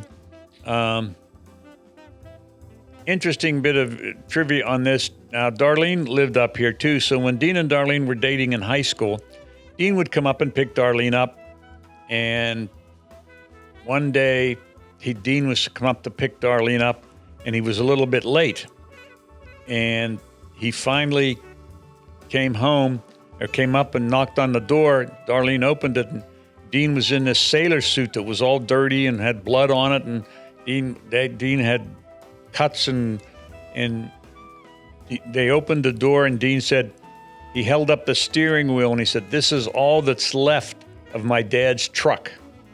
In coming up to Darlene's house, here, Jim had some kittens down at the store, and so Dean wanted to bring the kittens up to show them to Darlene. So he put the kittens in the front seat of the pickup truck, and he's driving down. Well, one of the kittens jumped down onto the floor of the pickup truck. So Dean bent over, picked up the kitten, and didn't look where he was going, and he ran straight into a telephone pole. Just totally destroyed the entire pickup truck. It's amazing Dean wasn't killed because there was just nothing left. And then Dean was afraid to tell his parents, so he stayed up at Darlene's house because his parents were out of town that weekend. When they got back home, they had to come up to Jones's to pick up Dean, and Dean was so afraid they were going to be mad. And Dean's dad said, "No, Dean, don't worry about the pickup truck. As long as you're okay, that's really all that matters. There's nothing else." So that was the end of the story. Now, years later, sitting out at the farm with Pop Jim, he told me the conclusion to the story, what wasn't told at the time. The conclusion to the story was that Jim had this pickup truck at the store, and it was a brand new pickup truck, and he forgot to put it on the insurance policy. So when this truck was destroyed, there was no insurance on it. So Jim Minford had to eat the whole cost of the wrecked pickup truck. Okay, this is Lon Jones, Dean Minford, Jim Minford, and Darlene. This is in front of Lon Jones's house on Rose Avenue in Clairton. I think I told you before about Lon Jones had to get more gasoline during the Second World War, so that he was assigned a job of aircraft spotter on a hilltop outside of Clairton. And he sat up there with a pair of binoculars and a metal civil defense helmet and an aircraft spotter handbook, and he had to keep a listing of all the planes that came over Clairton.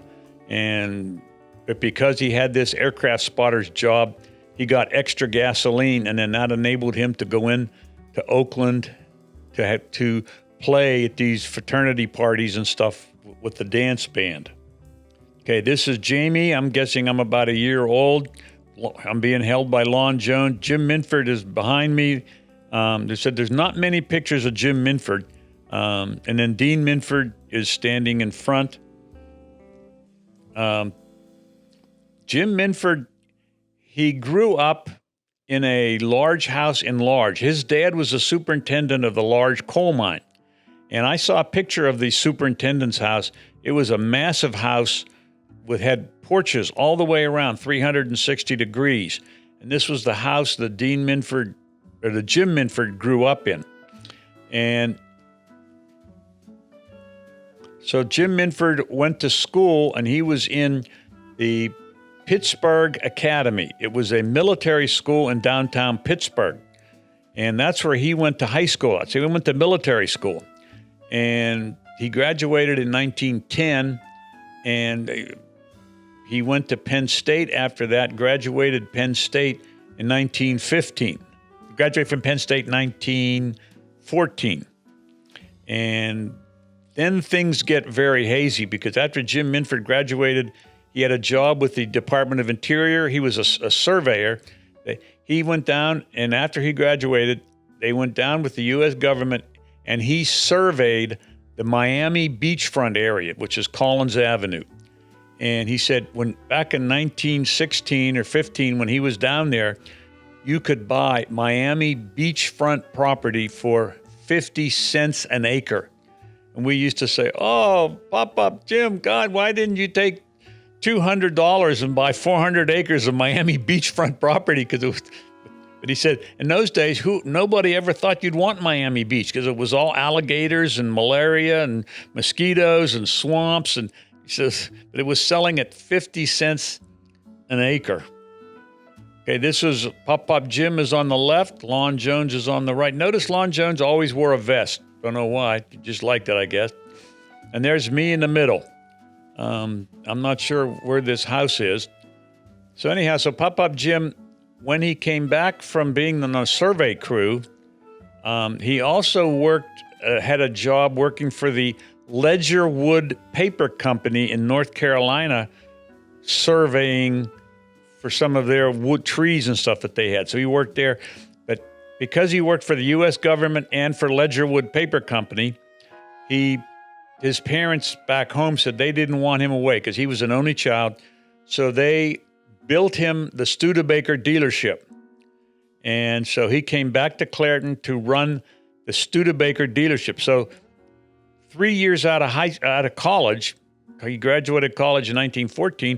By 1917, he's the owner and manager of a Studebaker dealership, which I saw the building. The building was unbelievably huge. I mean, it just was, as I said, my dad lived on the 4-bedroom apartment on top of the dealership. And this is sort of interesting, I just found this recently on Ancestry.com.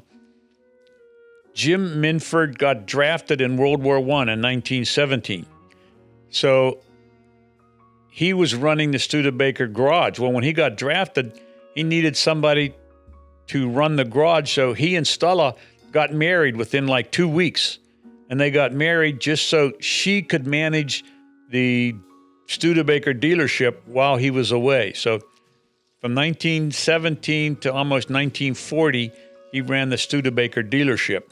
He got tired of the Studebaker dealership because he was very proud of the fact that in Clairton, Pennsylvania, at this time frame, every physician, every attorney, every dentist, every steel mill official from the steel mill, everybody drove Studebakers. But they would only buy a Studebaker from Jim Minford. He had all these salesmen, but nobody wanted to deal with the salesman. They only wanted to deal with Jim, and he just got tired of it, having the pressure. He couldn't go anywhere, couldn't do anything. So in 1940, he sold the Studebaker dealership after 30-some years, and just stayed with the electric appliance store, General Electric Appliance Store. Now, as it turned out, this was a good deal because now let's think a second.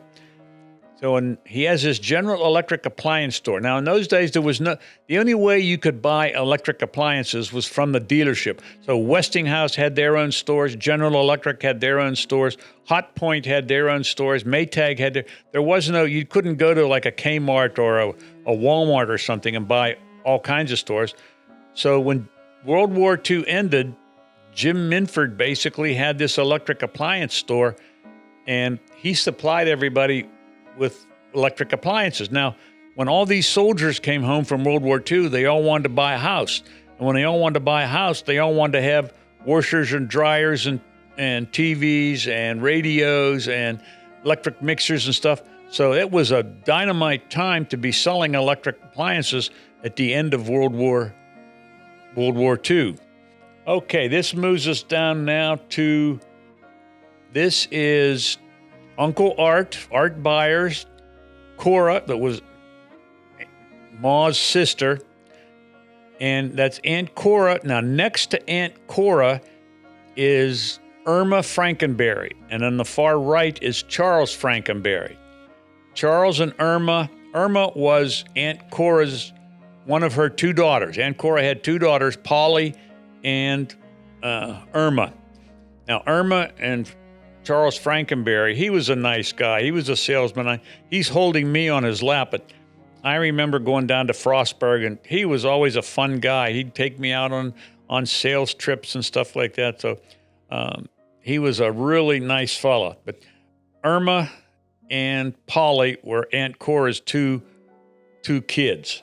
Now, this is probably one of the few pictures I'm not sure of. This is Grandma Powell, which means that's Maud Jones's grandmother, or Roseanne Richardson's mother. Now, if this is Darlene or is this Lorena, I'm not sure. I'm guessing Darlene, but I'm not positive. I know that Grandma Powell lived into the 1930s, so it could be either one. Okay, this is Jim Minford's graduation in 1910 from the Pittsburgh Academy. I've gone on the internet and tried to find anything about the Pittsburgh Academy. I cannot find anything at all. There's no website, no information about a Pittsburgh Academy. I'm thinking that Pittsburgh Academy might have turned into another private school, maybe Shadyside. So Shadyside might be what's from the Pittsburgh Academy, but there's no information on the internet on this. Now, another interesting bit that I'm not sure about is that I remember my dad distinctly telling me that Pop Jim was the top cadet in his class. So when that class would march someplace, Jim Minford would always march in front all by himself because he was the leader of the Corps of Cadets. Then I also found information on the Ancestry.com that said that Jim Minford, after being drafted, was sent to a military army camp in Kentucky where he was a private. Now, this is strange to me in that if somebody graduated from a military school, you wouldn't think the Army in World War I, who was so desperately short of officers, they had very few officers, you think that this would be officer material and you wouldn't make a private because he knew all about marching. I also remember Pop talking about field artillery. I thought that he told me that he was in field artillery, so I'm not sure exactly what happened. This is Pop Jim's house up on the farm. Interesting bit of trivia about Jim Minford. Jim and Stella lived here, and this house overlooked the valley where the coal mine was that Jim Minford grew up. In other words, the large coal mine is just over the valley from this house. Now, when Jim Minford left Large, he went down and they built the automobile garage in Clairton, and he spent 30 years living in Clairton until he moved back to this house in 1949, which is interesting in that Jim Minford spent his entire life inside a circle with a diameter of 4 miles, because from where he grew up in Large, it was 2 miles to Clairton, and this house here is 2 miles in the other direction. So basically, he lived in his entire life, all within 2 miles of each other. Another picture of myself and Karen Williams. Tom Williams took this photograph. Now, Tom Williams was a professional photographer. That's Karen's dad. Tom Williams' parents came out of West Elizabeth, and the same as the Byerses. As a matter of fact, Tom Williams' parents and the Byerses lived 4 houses apart down in West Elizabeth. Interesting bit about Tom, in the Second World War, they taught him how to be a photographer. So when the war ended, he came out and he got a job with West Penn Power. And at this time, West Penn Power was promoting, no, this was before the war. He had a job with West Penn Power. West Penn Power had these stores in every community on the Mon Valley, and these stores would showcase electric appliances because they wanted people to buy stoves and ranges and refrigerators and mangles. And so these West Penn Power stores would show you what you could do with an electric appliance. Now, these West Penn Power stores didn't really sell any electric appliances, but they showed you what they were. And then Tom Williams, his job was to go down and do the decorations in the windows for all of these stores for West Penn Power. Then obviously, after a while, West Penn Power stopped doing that. Now, this is James Briggs Minford. This is probably my oldest picture that I have. This is James Briggs Minford from 1893. This was a picture that I had. I don't even have any idea where I got this, but I know it was him. Okay, and then he basically went on to have the Studebaker dealership. Okay, this is Stella Minford. This is Stella Minford in 1914. So this was shortly before Jim married Stella. Remember, Stella was a elementary school teacher in the borough of Clareton, borough of Wilson. And Jim met her because of Annie Winklevoss doing a little play. So that's how he got to meet her. Okay, this was Jim Minford's race car. Now, Jim Minford was an interesting guy. So he'd done survey work in North Carolina for the Ledgerwood Paper Company. He'd done survey work for the U.S. government in Miami Beach. He had a dealership of Studebaker cars. I remember him telling me he also took flying lessons. There used to be an airport just down the road, and he took flying lessons right next to the old county airport. And he also had a race car. And this is the picture of Jim Minford in front of the Studebaker dealership, and this is his race car. And he was always very proud, he told me, because the guy that he had as a race car driver, later on in his career, he went on to drive at the Indy 500. And Pop-Up Jim also told me how that he remembers when he used a race car that they actually came up and drove the race car in New Kensington. That down where the Kmart is now on Trenham Bridge Road, that originally was a racetrack. And they would oftentimes come up here and race their car. Okay, this next picture is Dean Minford as a little child. And the woman next to him in the dark dress is Stella Minford.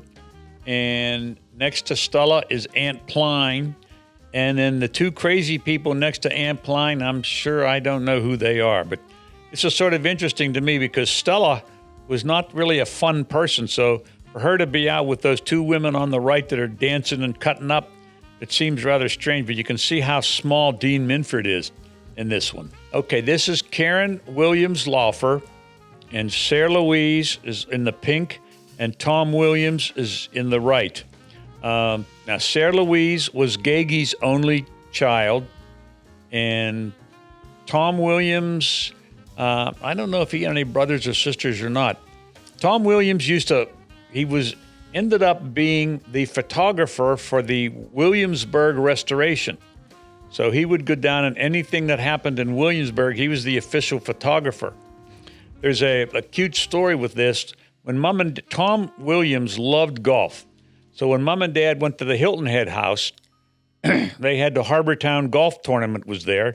And every year, Sarah Louise and Tom would come down to visit, because then they would go to the golf tournament and watch the golfers.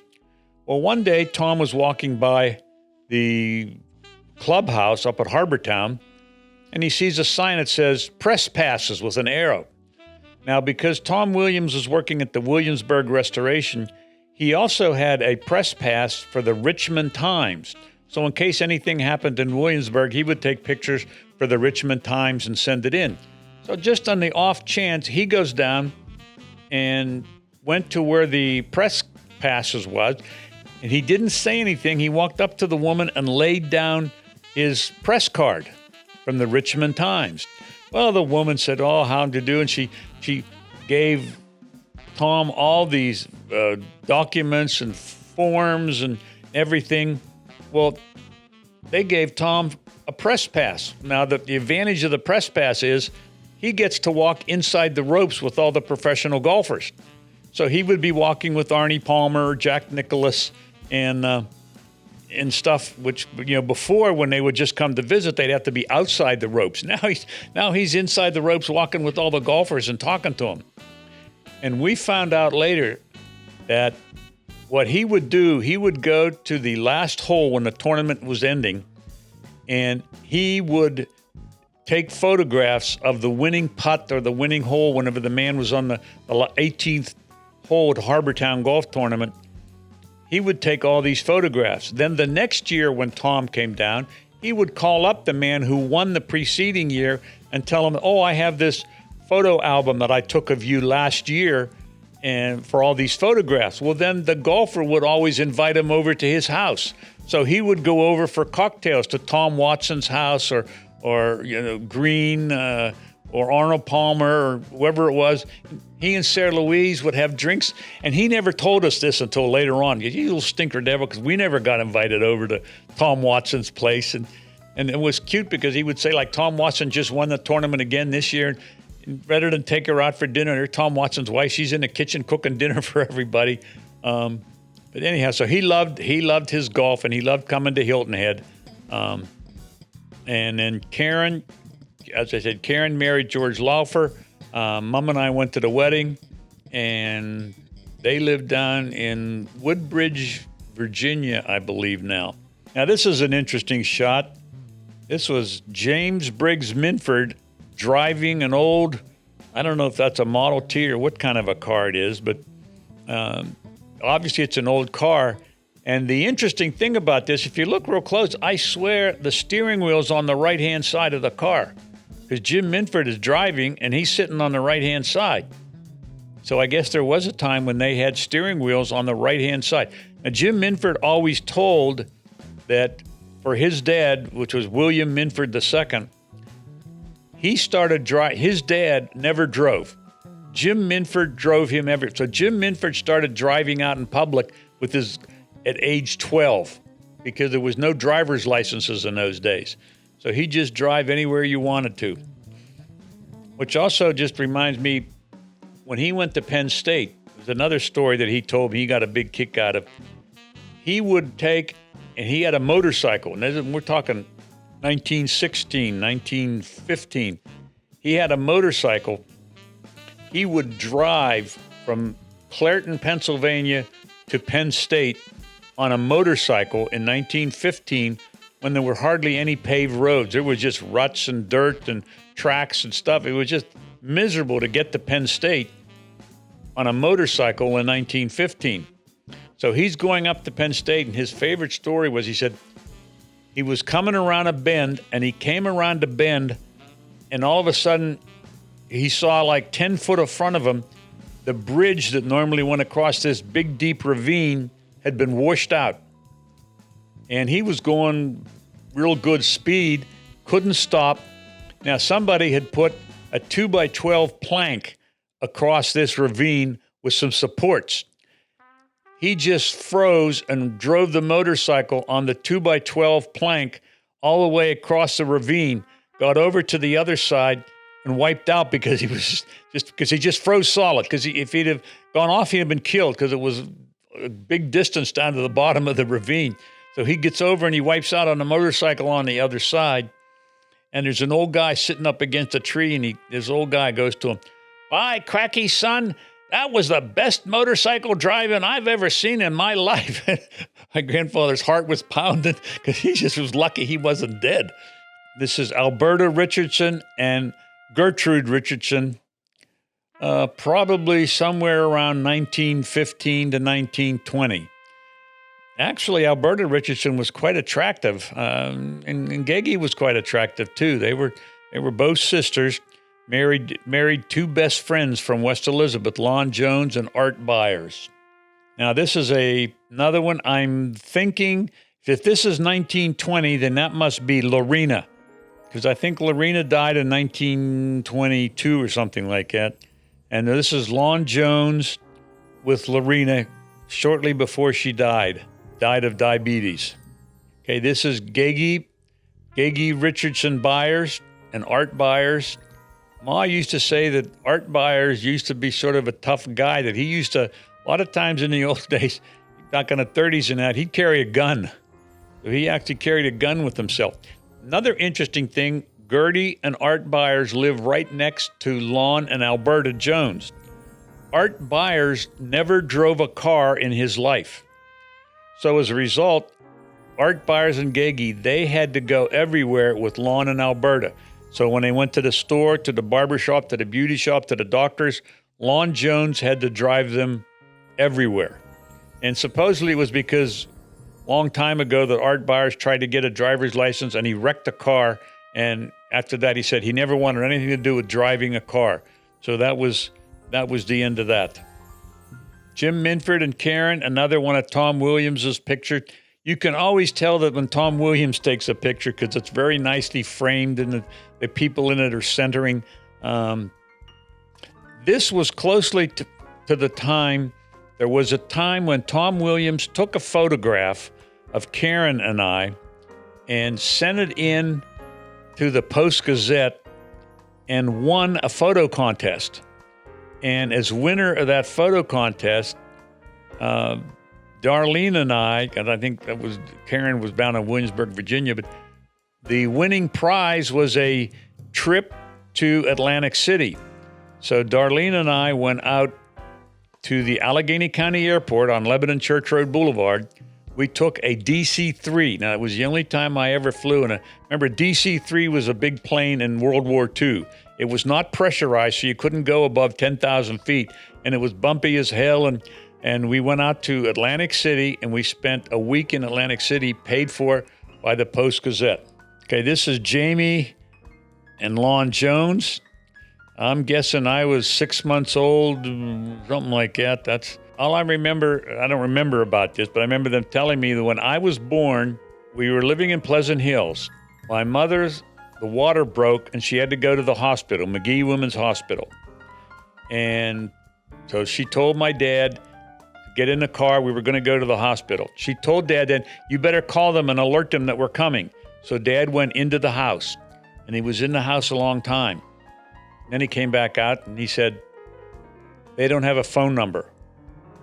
And my mom said, McGee Women's Hospital, of course they have a phone number. Go call them. So Dad went back in the house, and he's in there a long time. He came back out. No, they don't have a phone number. So my mom, who's already in labor, she had to get out of the car, go in the house, get the phone number, call them, and tell them they're coming in. My dad was spelling McGee wrong. And if it's M-C-G-E-E, he was spelling it M-A-C-G-E-E. And there was no phone number for M-A-C-G-E-E. But you have to know my dad because he was adamantly sure that McGee Women's had no phone number. My mom said, I know that's not right. But that was Dad. That's just the way he was. Okay, this is on the far left. You can't really see, but Aunt Cora, and that's B. Wentley, Nellie Wentley, and Radcliffe, Leona Radcliffe. The B and Leona Wentley, they were old maids. Their parents had money, and they had lived quite well until the Great Depression. Their parents lost all the money, and they've been, since 1930s, they've been basically destitute. So they had no money to go anywhere, to do anything, and I know everybody felt sorry for the Wentley sisters because the Great Depression just totally destroyed them. Okay, this is the Richardson family reunion in Frostburg, Maryland from 1910. Richardson family, a lot of the families are cut out. Gage's on here in the front. You can see some pencil marks. Aunt Maggie, Aunt Cora are all circled with pictures. But the Richardson family was huge because most of the Richardson families had 9 and 10 kids each. But the section of our family, we only had 1 kid each, so we really didn't have. But that's what a Richardson family reunion in 1910. This is Lorena Jones. She lived 1910 to 1921. That was the most tragic thing that ever happened. Remember, Lorena was the one that got Ma Jones to be very religious because she said it would be terrible if I go to heaven and then when you pass away that you won't be able to come see me. So from that time on, Ma Jones was as religious as they can really come. I wanted to go over real quickly here. This Stella Minford was really as tough as can be. When I would go out there in the summertime, Stella Minford was still working at the store. So I would wake up and Stella Minford at 7 o'clock was out in the garden hoeing all the crops. I mean, they had huge numbers of crops. So she would hoe for maybe an hour and a half, come in, have breakfast. At 9 o'clock, she would go to the store with her husband. They'd open the electric appliance store. She'd stay there till 6 o'clock, come back home, make dinner, and go back out in the garden till it was so dark you couldn't see. And that was her, and she did that every single day. I never knew her to take a vacation, ever. She and Jim, to my knowledge, never went on a vacation together. Stella used to belong to an organization called the Dames of Malta, whatever that is. But she would apparently go to their convention once in a while. But she was the hardest working person I ever did see. Okay, Dean and Darlene Minford, obviously this is in a cruise. This is a captain's dinner party, I'm sure, for the cruise. They did love their cruises, as did Darlene. Said Max and Sarah Ralph went on a lot of the cruises with them. Oh, this is a good one. This is Dean Minford sitting in front of his pictures at the Three Rivers Art Festival. Now, when Darlene went to college, she was a music major and she minored in art. And she would always her whole life had been big on painting, and she took classes on different styles of painting. And while she was at Clarendon Avenue, Dean Minford used to watch her do these paintings, and he thought that looked easy. So he started to do paintings. And I used to always call Dad's paintings were the Neolithic caveman technique. I mean, his pictures were disproportionate and they weren't good. So this is in the old days when you had to be selected to be in the Three Rivers Art Festival. So Mom and Dad both took paintings down to the Three Rivers Art Festival. And of course, you can imagine what happens. Darlene, who was a wonderful painter, her paintings were rejected, and Dean Minford's paintings were accepted for the Three Rivers Art Festival. And that just blew my mom's mind. She just thought that was so ridiculous and terrible. Now, the thing that really was funny was I was sitting at home one day, and it was when Dad had was down at the Three Rivers Art Festival.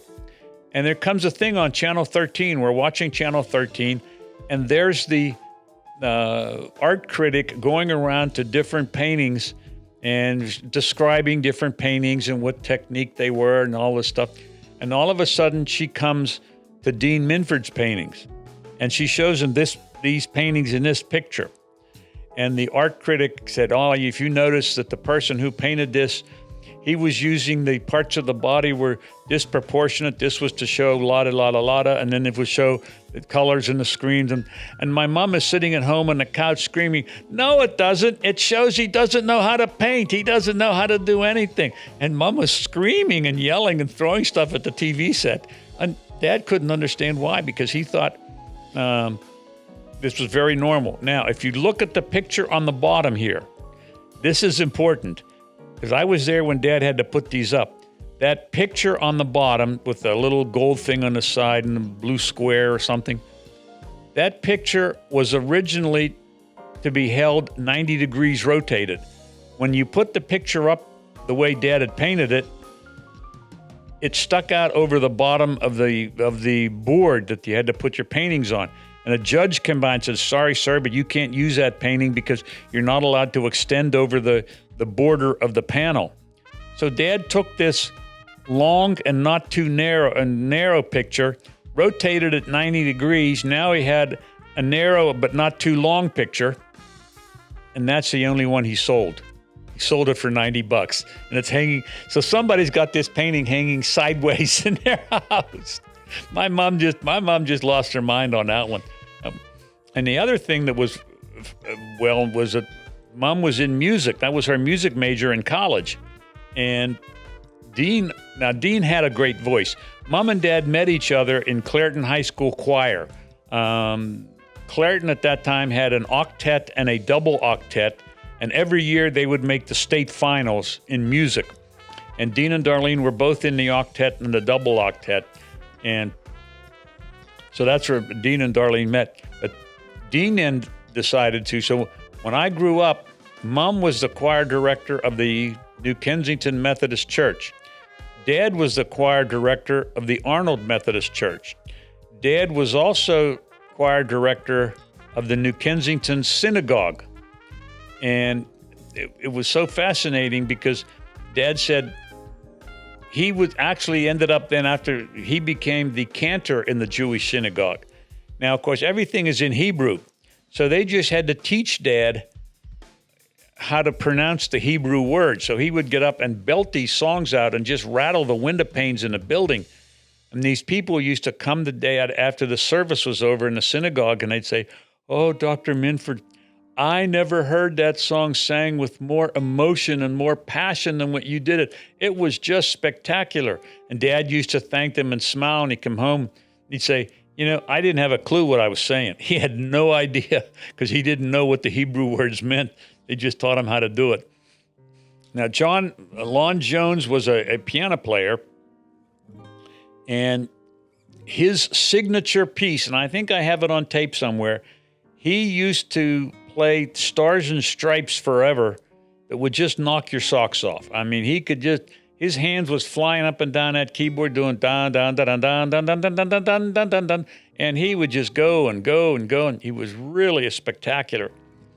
Now, my mom and dad used to sing a lot, and they would do duets, but my dad used to get mad at his father-in-law because Pop, he would always play he could transpose instantly, up a couple of notes, down a couple of notes, whatever. So he would always transpose the song that they were singing into Darlene's key, which would be out of key for Dean.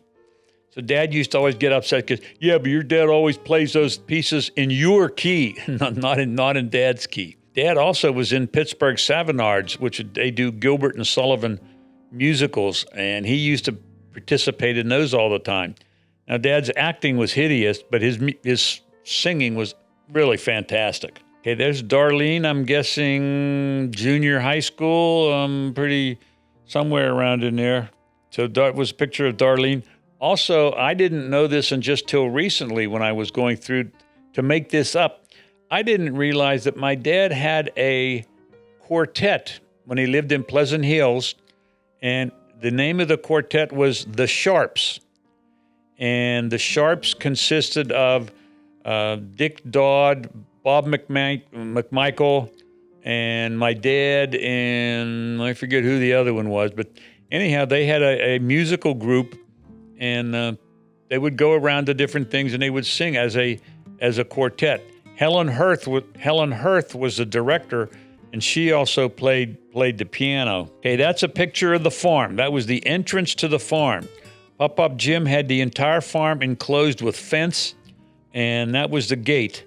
This was real early on because later on the trees just covered everything. But Ma Stella used to grow a lot of vegetables, and they took them to the local supermarket to sell. She would be always selling tomatoes and squash and peppers to Marcini's supermarket in Clairton. She was good friends with Joe Marcini. Okay, that's Gagey and Uncle Art again. I think that was in their 50th wedding anniversary, I think. Oh, there's Dean Minford in his uniform for the Pittsburgh Savonards, where he would sing Gilbert and Sullivan musicals. Dad, they loved Dad. He was a great singer, but just don't give him anything that he had to act, because his acting was really hokey. I mean, it was really bad, but his singing was out of this world. Yeah, it's on 78. We're getting to the end.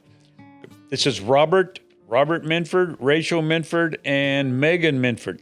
This was taken out at our house. John and Terry came out to visit us. I tell you, one of the things that I remember in my entire life was Rachel's wedding. Rachel's wedding was the most spectacular wedding I've ever been to. I mean, it was just so nice. The only thing that I always felt bad, we should have had Rachel's wedding last, because having Rachel's wedding first, that puts all kind of pressure under me to try to compete with Uncle John's wedding, because there's no way we could compete. So you should have had the weaker weddings first and then end with Rachel's wedding, the grand finale. But that was just a beautiful wedding and a beautiful time. Now, this is interesting. This is a photograph of the stained glass window in the West Elizabeth Methodist Church that was commemorating the death of Lorena Jones. They put, when Lorena passed away, Lon and Bertie paid to have the have this put in the window. And one of the things that I've wanted to do, and I'm still going to try to do it if it's at all possible, I'd like to, because I think the West Elizabeth Church isn't used anymore.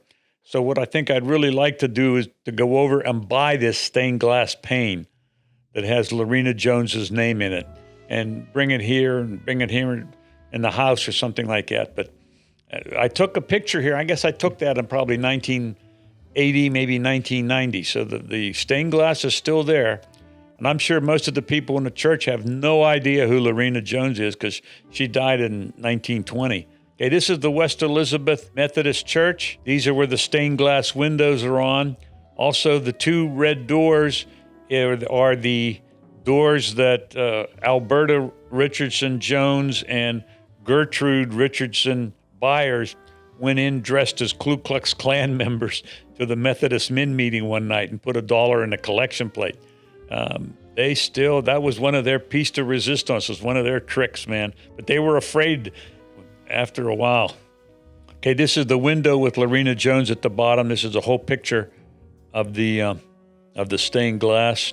Also, there's some pictures in this of the Williams family. Now, that's Tom Williams, Karen's dad. Karen's dad was Tom Williams, and there's stained glass windows I think there's 2 stained glass windows from the Williams family in this church. Okay, this is Alberta Jones with baby Lorena. Lorena had just been born. That was with Maud. I'm sure it was a formal picture taken. At that time, I don't know if they knew whether Lorena was that sick or not. Probably not at that age. Now, this is Lorena Jones at age 7. And she used to dress up, and she would sing and dance and do skits and put on plays. And she just loved to be in front of the people. And everybody loved her. She was really, really popular. And I told you that when she did pass away, they closed the West Elizabeth School so that all the kids could go to the funeral. Okay, Dean and Darlene. Now, what did I say about Darlene?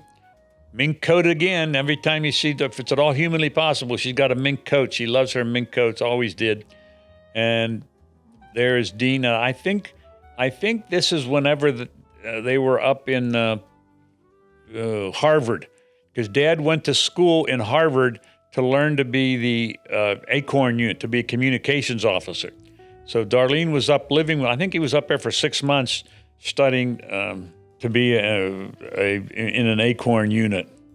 This is Alberta Jones and Lon Jones's 50th anniversary gala out at the farm. I remember going to this. As a matter of fact, I swear I had to sing a song, which of course my mom forced me to do, and I hated to do it, but anyhow.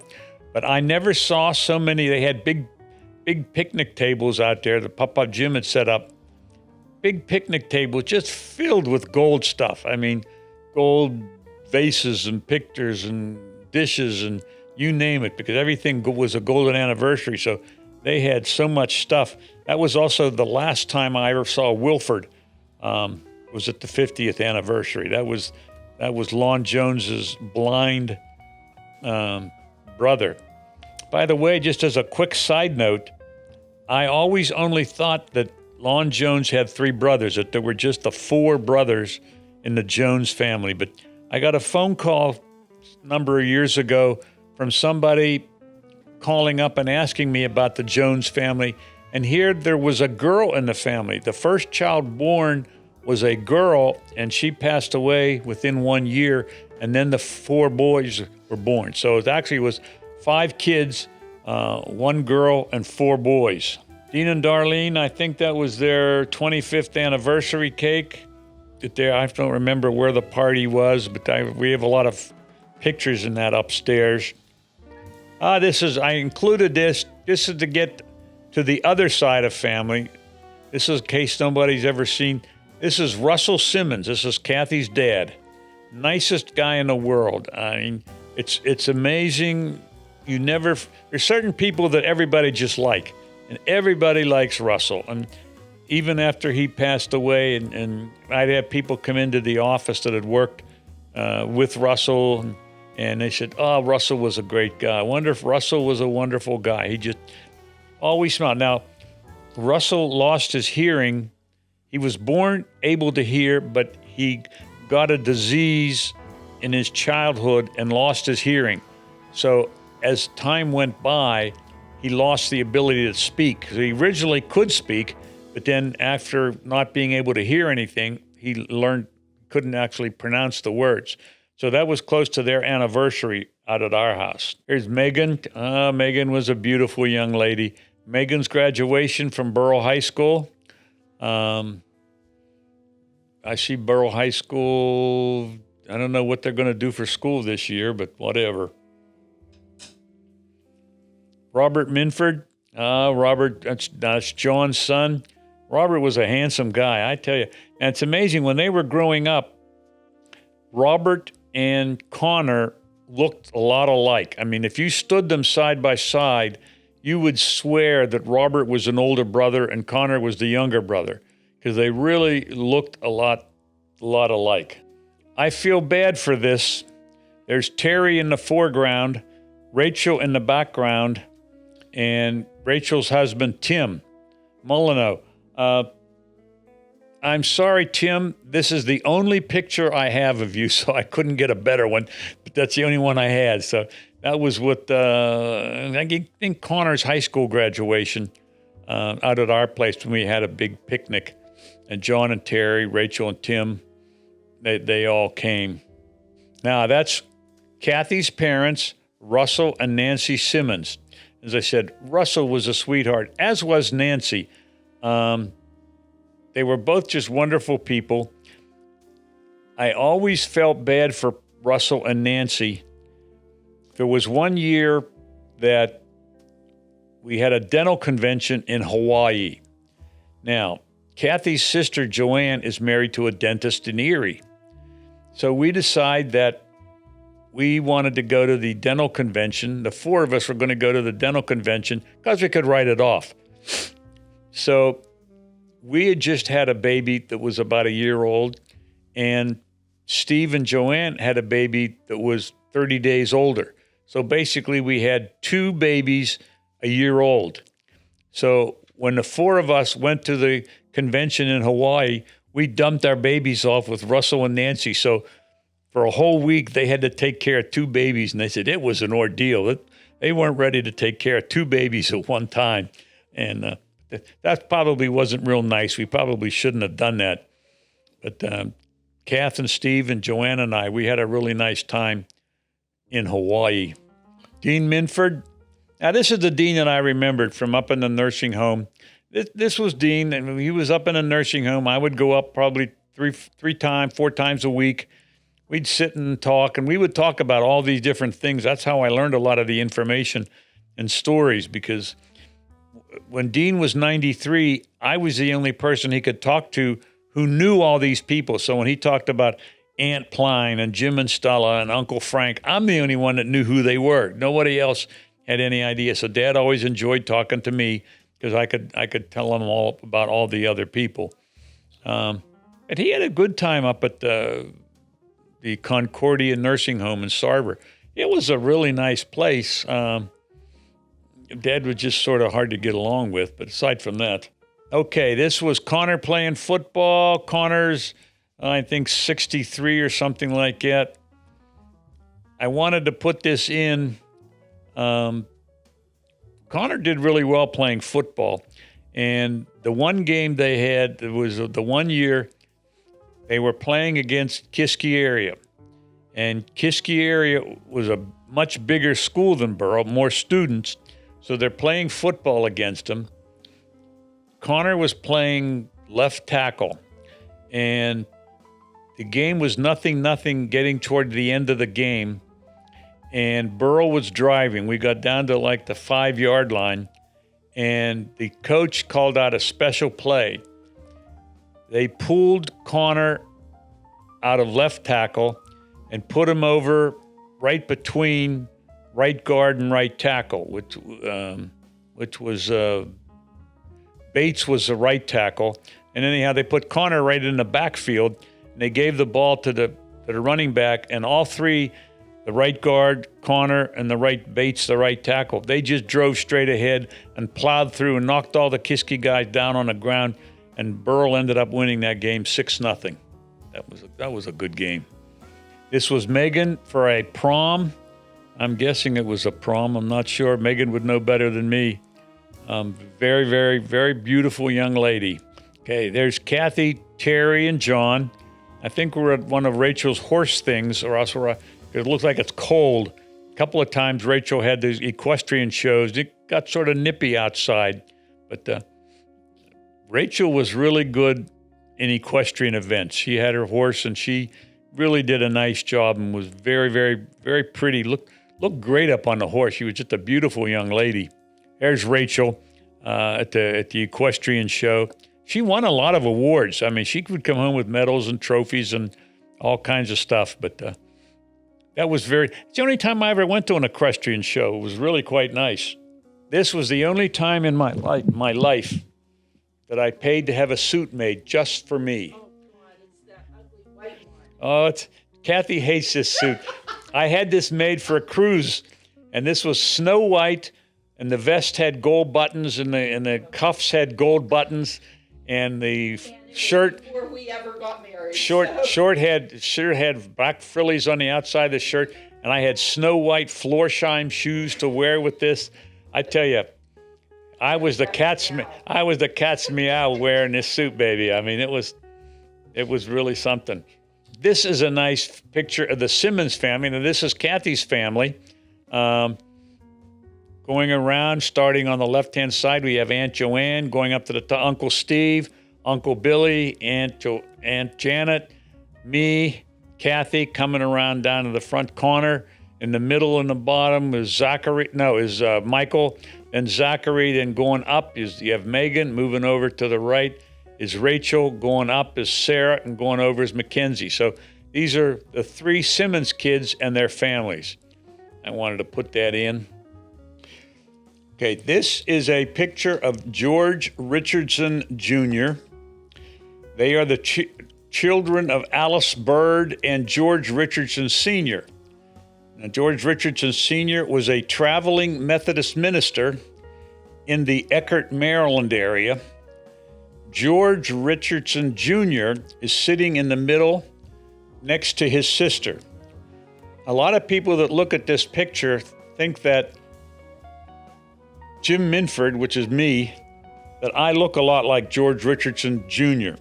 I don't know if that's true or not, but a lot of people tell me that. Next photograph is Grandma Powell.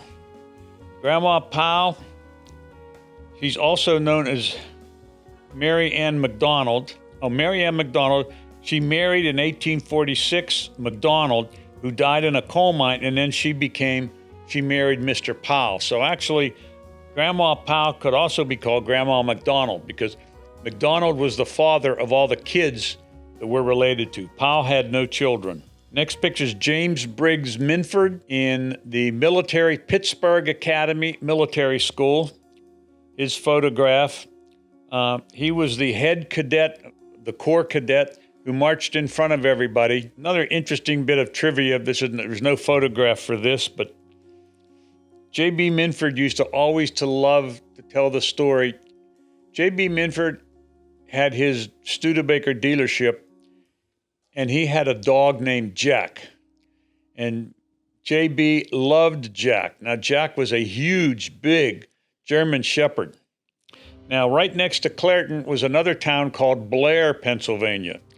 Blair, Pennsylvania, on Edward R. Murrow's national radio program one year, said that Blair, Pennsylvania was the toughest town in the United States of America. They were averaging 1 murder per day in Blair, Pennsylvania. Now, Blair's right next to Wilson. When there was a murder or something like that, the police chief, who was good friends with Grandpa Minford, he would call up and ask my grandfather to bring down Jack. Now, Jack was this big, mean dog. So he would bring Jack down, and he said there was one time they were having a crap game and somebody got mad and somebody killed another guy and a dead body's laying on the ground.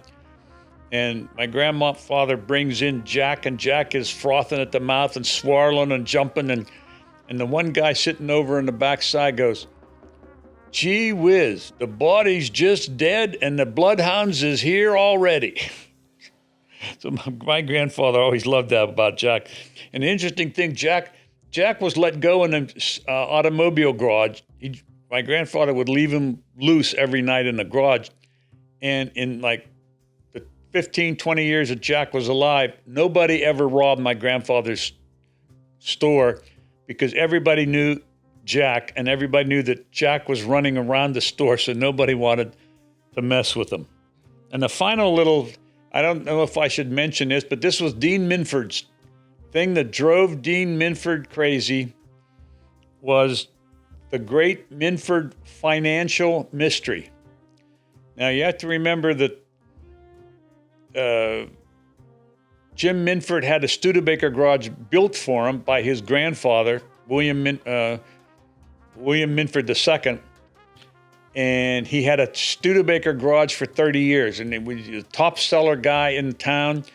He had an electric appliance store that he had, and he sold everything after the Second World War, and he had the farm. Then when Jim Minford passed on, his wife passed on 2 years later, Stella, when Dean, when he went down for his mother, he moved down to Port Charlotte, Florida, and she had cancer and she passed on. Dad was absolutely shocked that including the house in Port Charlotte, Florida, and all the furniture and everything, the only money that Stella Minford had was $50,000. And Dad just couldn't believe that because the Minfords, their whole life, had all of this money just out the wazoo, and Dad could never figure what the hell happened to it because they never went on vacations, they never gambled, they never drank, they never did anything. And so Dad was always sure that Jim Minford had stashed away a bunch of money someplace, and when he passed on, nobody knew where it was because, and same with Ma Jones. Well, we told Ma Jones this, and Ma Jones told her friends in Clairton. Everybody in Clairton thought that the Minfords were the wealthiest family in town, and nobody would believe that Dean Minford only got $50,000 out of the car store, the appliance store, the farm, plus anything they had made doing. So that was always, to Dad's dying day, he still was upset that he felt there was something missing someplace. He didn't know whatever happened. Okay, I hope you've all enjoyed this. I've told you about everything that I know, so enjoy and have a good time.